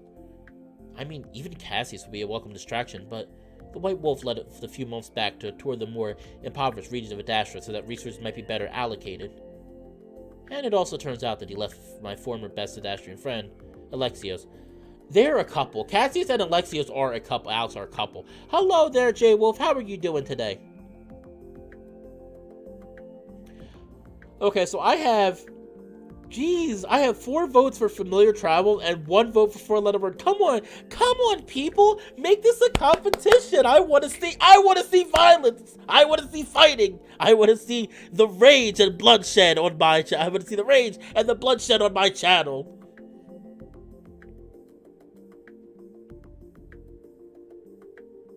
See ya. Thank you for stopping by.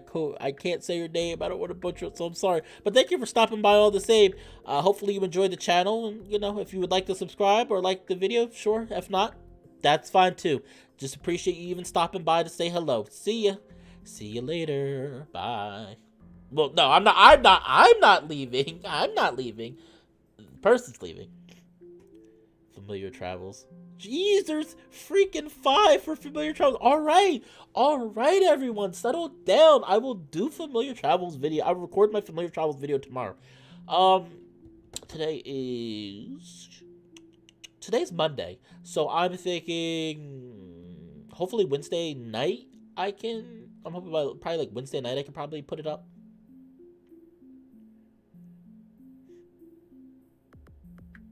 Oh, please. Oh, don't get me started, Tendo, on freaking YouTube lately. I remember when YouTube used to be a lovely community. Now it's like a cutthroat community where people just literally have to backstab one another to get to the top of the views. Yes. Oh, wait, I can take off this little icon. I just realized the icon is still up there. It is a cutthroat business. Even with the furry side of YouTube. It is a cutthroat business. I've seen it. Hence why I don't talk on Twitter as much. I actually had a conversation yesterday on Twitter about a certain subject. I'm not going to get into it because I don't want to start an argument. But I had a certain subject because I've been seeing a lot of people saying Twitter and YouTube should only be for certain ages. And I don't mean certain ages like, 15, 16, which is like, all right, that kind of makes sense. I'm talking like 18, and I was like, that's stupid.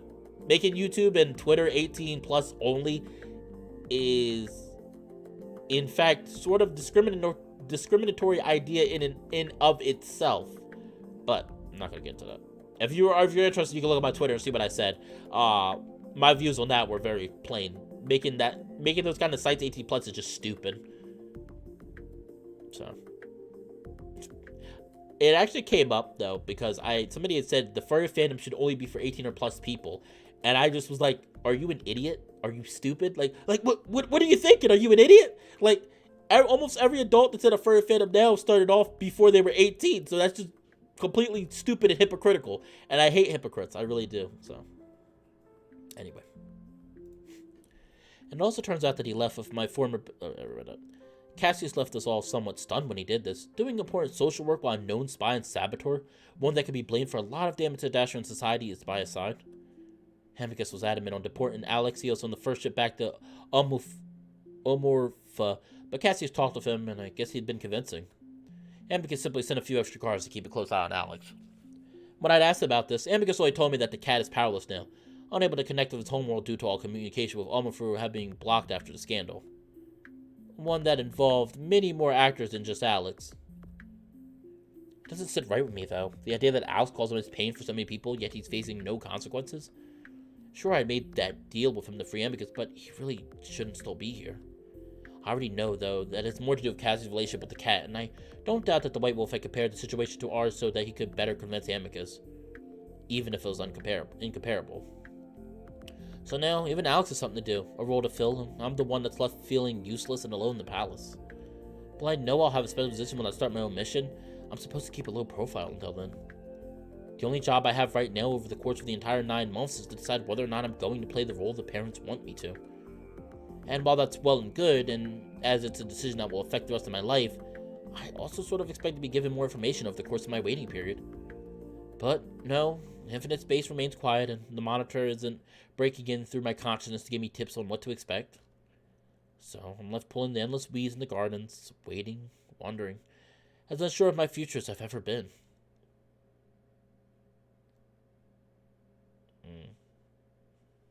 Alright.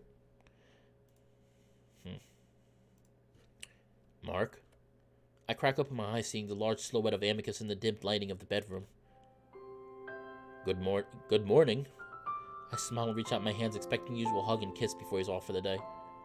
Instead, though, he sits on the bed next to me, running a paw through my hair gently, pushing it back away from my forehead. Your fur is a mess. I mean, I did just wake up.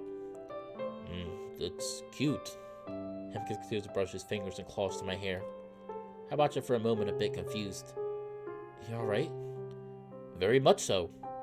I look over the curtains, seeing the soft light of dawn creeping around the edges. Don't you have to go to the city? Nope. Okay, do you have the day off? You're acting a little odd. Ah, so you don't know. Know what? An irrational part of me begins to wonder if the 9 months is already up, even though the last time I calculated it out, I still had 4 months left. See, now, like, this part I'm fine with them skipping ahead for. I'm fine with something like this being like, oh, you have a 9-month period and just kind of skipping ahead a little bit, but because there's nothing really to go on. But I more than like the skipping part in the beginning, because I wanted to see more of the interaction between him and Amicus. And in general, I like the beginning and sort of the middle. I wanted to see less time skipping and more, not quite day by day, but maybe like weekly stuff. And then, you know, so I don't know. Like I said before, I'll explain all my thoughts at the end of when I'm completely done with this series. I mean, completely done with Adastra. Then I did want to give my thoughts on what I thought that's the end and what I think could have done better and what characters I liked didn't like. I'm honestly glad you didn't. I was hoping to surprise you. I close my eyes in only the slightest amount of frustration. Amicus, please just tell me. You know I don't like. I hear rustling from the wolf in front of me and open my eyes to the sight of a bouquet of flowers being held out to me.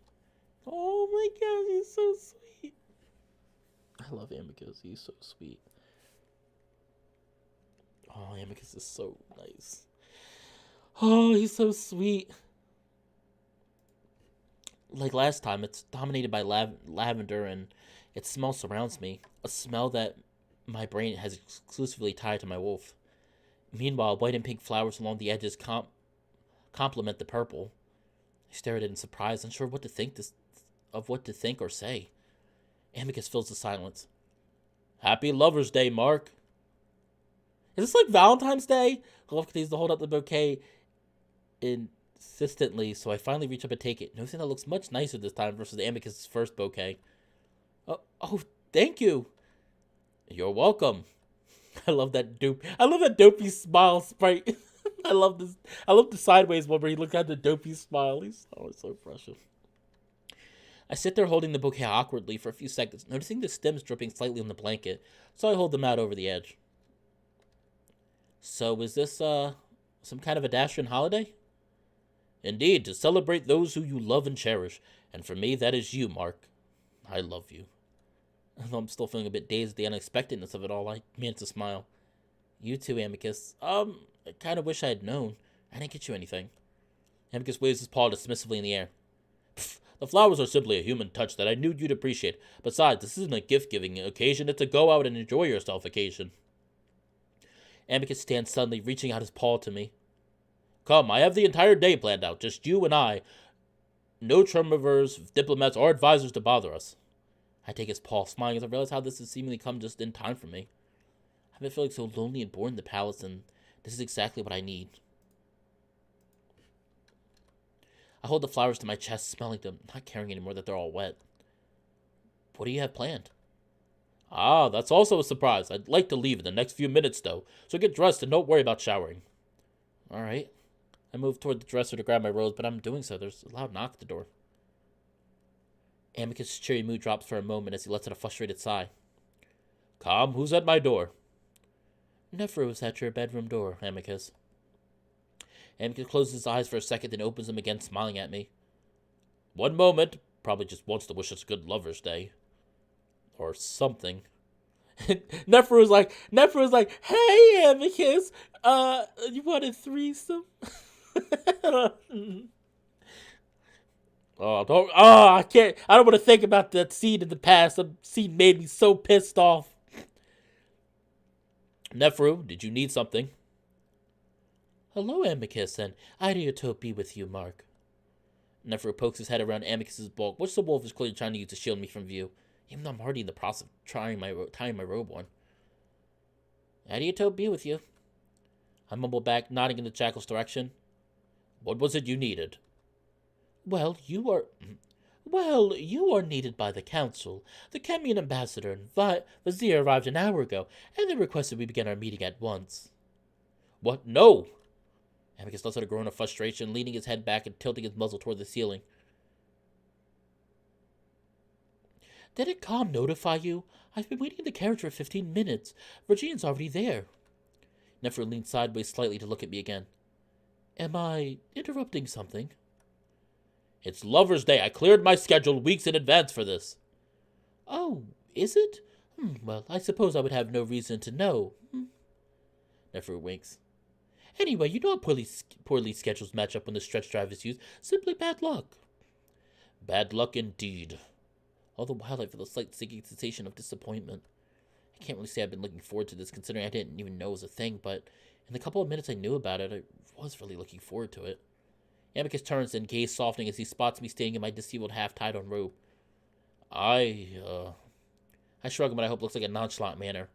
It's alright, I understand. We can do something any other time. Mark. I suppose I'm not doing a very good job, not looking just a little upset. Oh my gosh! No! Suddenly wearing a suit for Lover's Day. What have you seen Amicus wear a suit? Hold on, I'm gonna make sure the sound is working because it's too quiet. Is it supposed to be like that?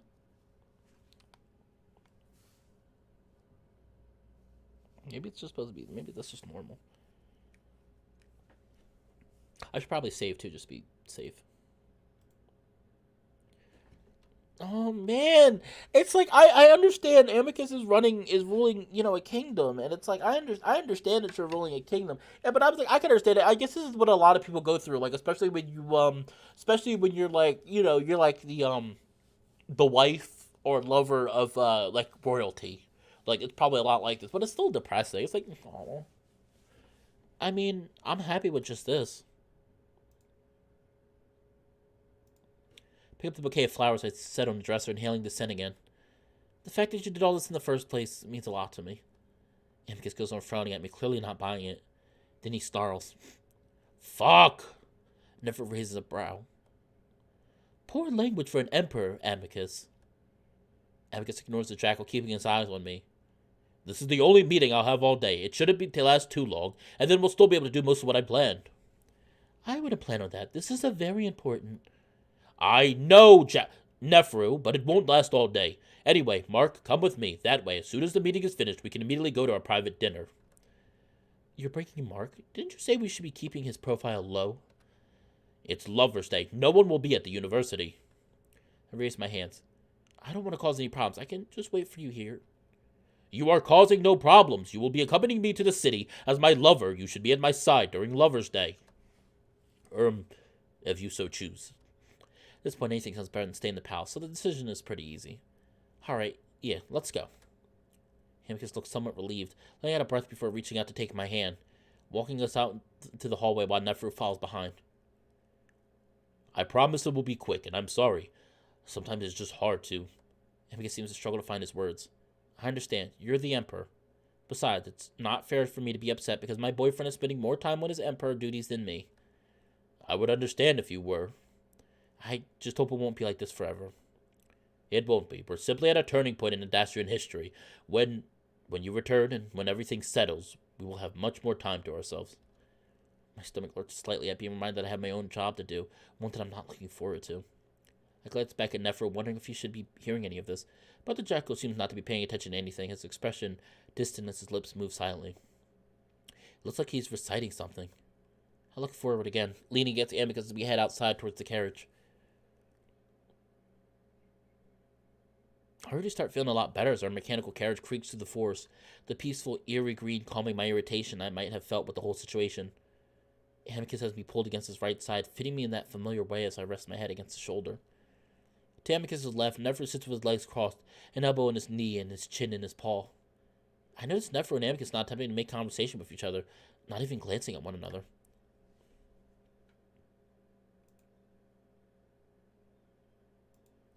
I think it's pretty clear at this point that Amicus and Nephro just don't really mesh well. Their personalities too different. Which I guess is fine as long as they're not fighting anymore. Nephro seems to have stopped his silent chanting, so I take the opportunity to ask him a question, leaning forward to look around Amicus' front. So, what's going on with this Chemian ambassador and, the other thing you mentioned? If you could tell me, that is. The jackal glances at me before shifting into a position that more directly faces me. The vizier is the highest official serving under the pharaoh. As for the ambassador, Adastra hasn't had a Chemian ambassador since the war. Amicus grunts. I'll point out that Chemia was the first to expel the ambassador. Nephro maintains a straight face. And we are the first to re-establish one. As it should go. Well, that's good. I talk a little louder than usual, trying to stop an argument before it can happen. So are they going to help establish an alliance? Yes, along with smoothing over Adastra-Chemia relations in general, the ambassador will be here for the long term. The vizier... Amicus glances at Nephro, but the jackal simply leans back, looking out at the forest again. The vizier will depart back to Chemia within a week, which is why negotiations must begin at once. And you said this is taking place at a university? Yes, there are a few Chemia experts there, and I suppose Chemians find places of learning more comfortable to negotiate in. Amicus glances at Nephro for confirmation. I believe it has more to do with Adastrian academia being a more friendly entity compared to the political departments, our palace. Amicus smirks. Indeed, the last bastion of Chemophilis. I don't know how to say that. Nephro rolls aside before they settle on me again. And remember our conversation about the other? This university is famous for supposedly being absolutely infested. I raise an eyebrow. So it's haunted. Amicus frowns. Are you serious? Have you been filling his head with the ghost stories of students, Nephro? I have. Don't worry, I don't really believe it. I leaned back against Amicus, deciding that we can't really have a conversation about the two canines butting heads. The university is in a secluded area outside the city, mostly surrounded by forest.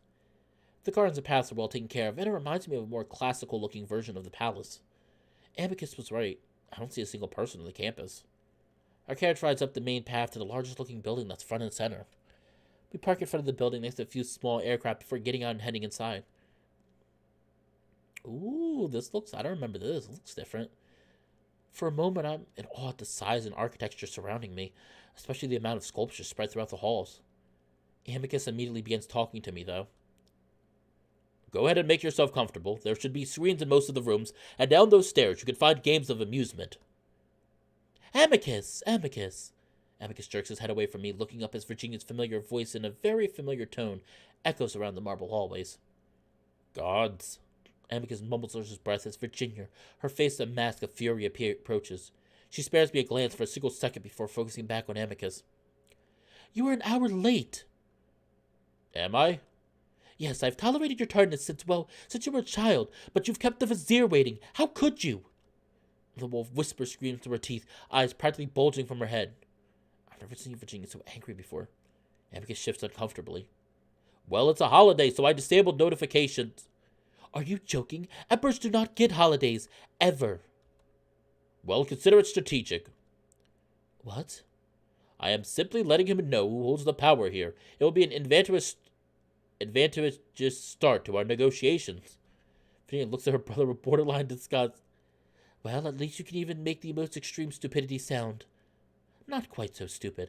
I hope you're not planning on bringing your mate in. For a moment, I don't realize that she's referring to me. Of course not. He's waiting out here. Virginia looks at me again. My apologies. I hope my brother learns to treat you with more respect in the future.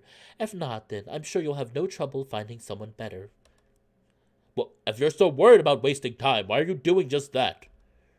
Teacher Vitchers is entertaining them on a tour. You'd better think of a good excuse before they return. Actually, just pretend it didn't happen. Oh, that sounds like something you wouldn't want me to do. Camions are different. I'd suggest you not try to trick them.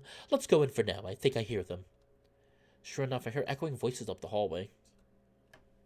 There's no sound. It's so weird.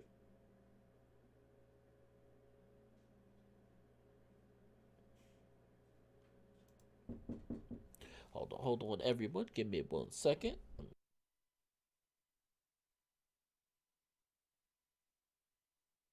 I will be right back.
Okay. Hello. I am back. It is me. I am back. Okay. Sorry about that. Oh, probably should turn the camera on. Ta-da! Amicus turns to me, giving me a quick hug. Again, reassuring me that he won't be long before following Virginia up the hall and disappearing behind a sliding door. Nephro, who I had completely forgotten about, walks past me, heading for the room as well. I frown, noting the dull look on his face, the one he'd been wearing since the carriage ride. You alright? I ask him just as he passes me. He glances towards me. Of course. He doesn't even make an effort to make it look like that's the case before walking through the door as well. The voices get closer, coming from a bend in the hallway up ahead.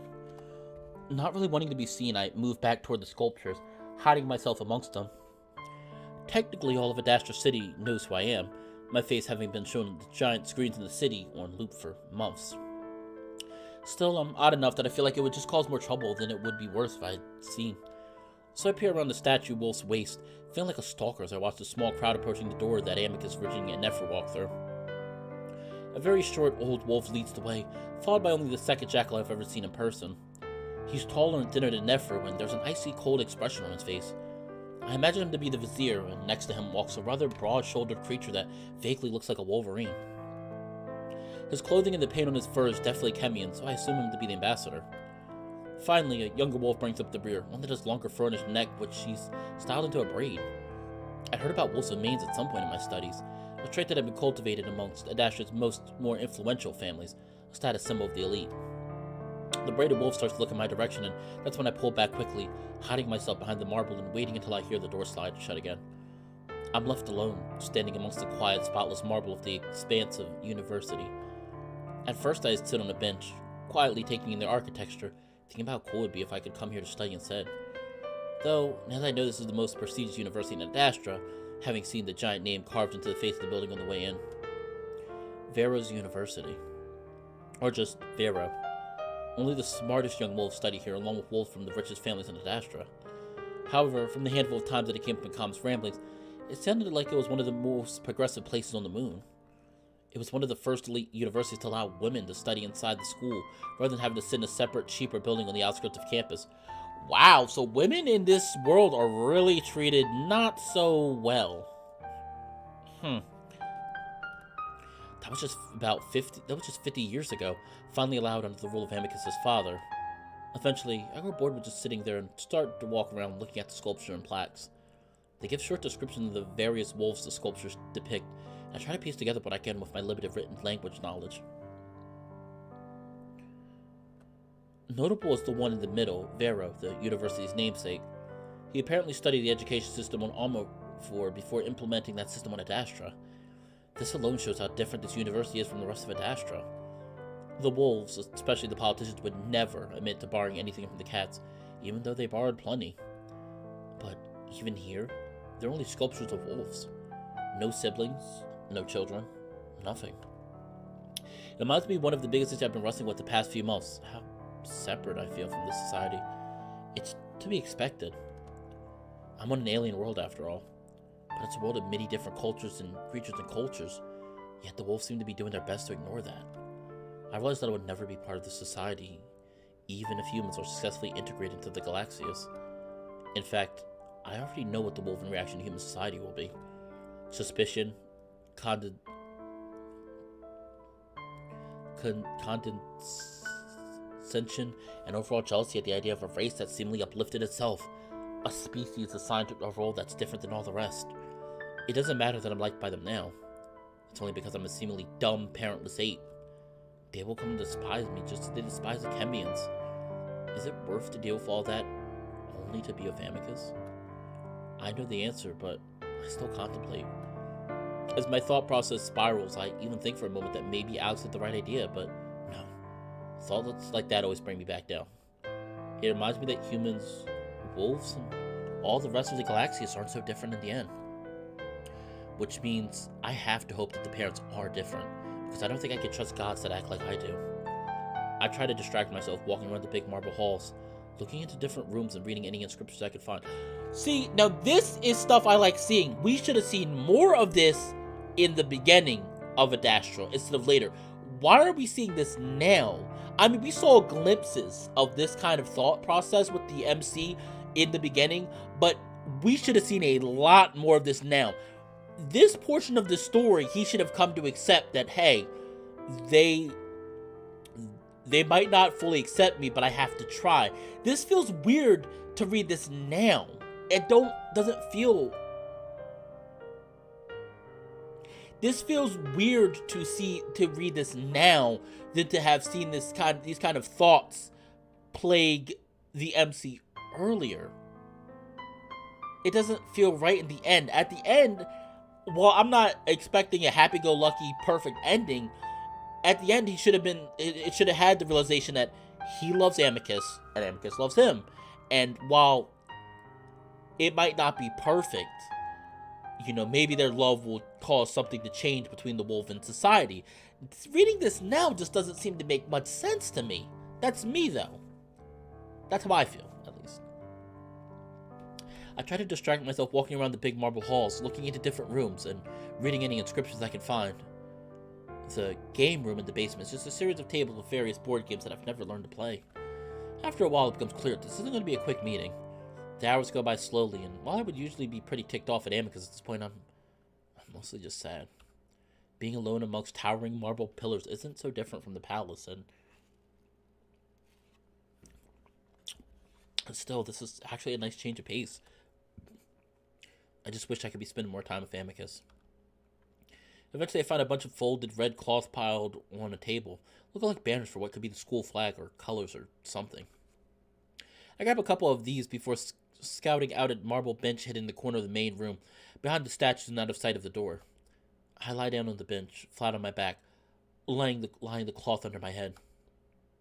I'm tired after being woken up so much earlier than I'm used to, and it's not long before I'm drifting off to sleep. I gotta end soon. It's almost 6 o'clock. Let's keep going on. Space stretches and twists into the distance, the infinite dark blue broken here and there with planets, stars, and dust clouds.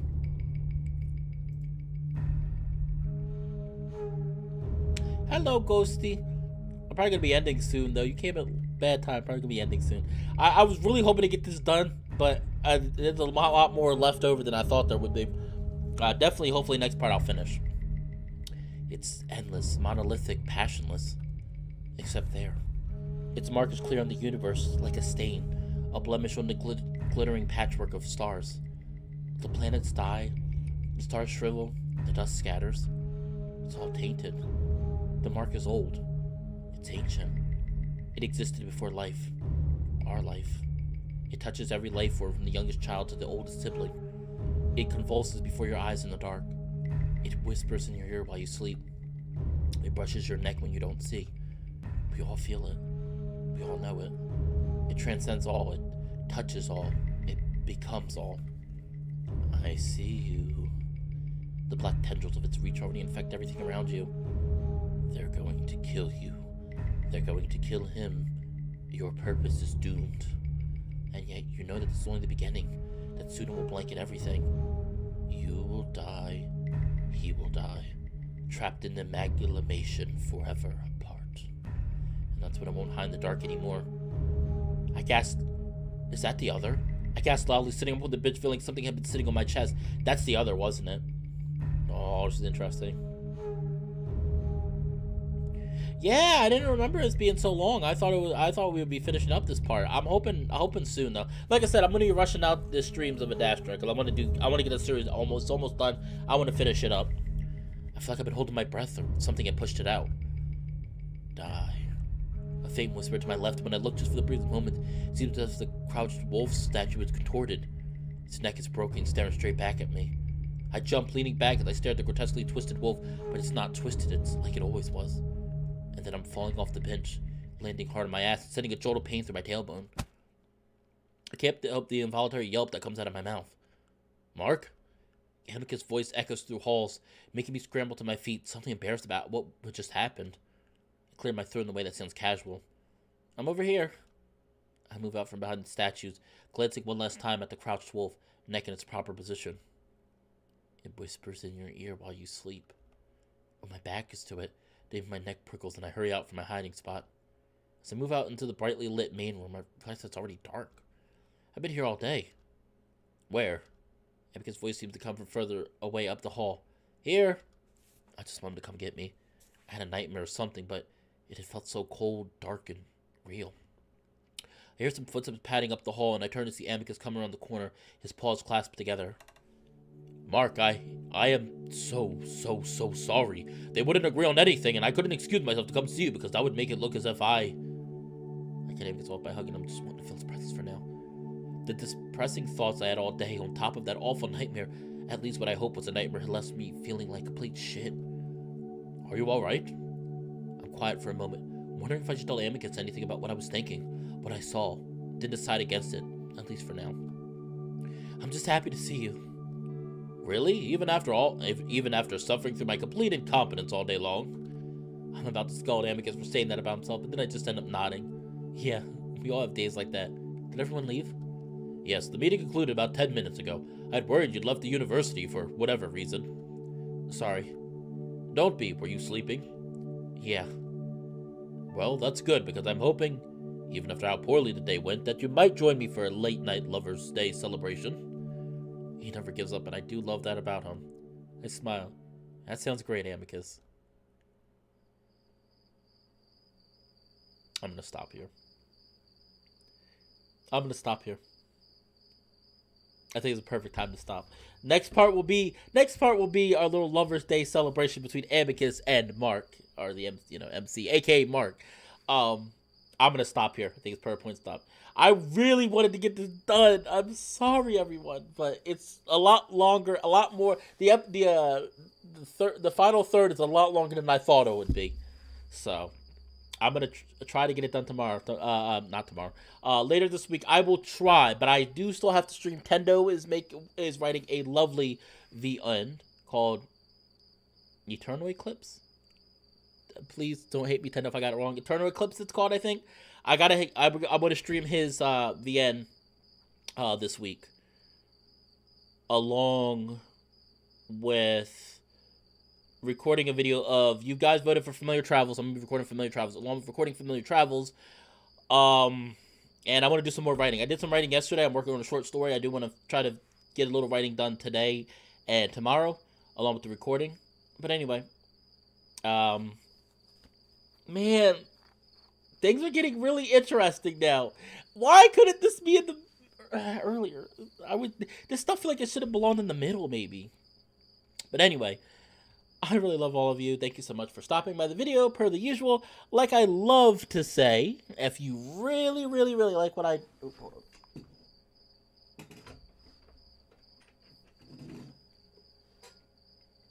Like I always like to say, if you really enjoy what I do, feel free to comment, like, and or subscribe.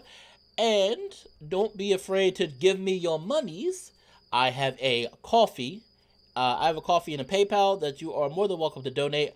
I do like my iced coffee, so it might be a little more money than a regular coffee, but, you know, I love my iced coffee. So, thank you for... Oh, thank you, Ghosty. I really appreciate that. I love hearing that. Ghosty said he said, we love you, as always, Fallen. So, thank you so much. Like I said, with that being said, this has been Fallenwolf. Oh! And I'll see all of you next time. Take care, and hopefully I will see you all in the next stream. Bye.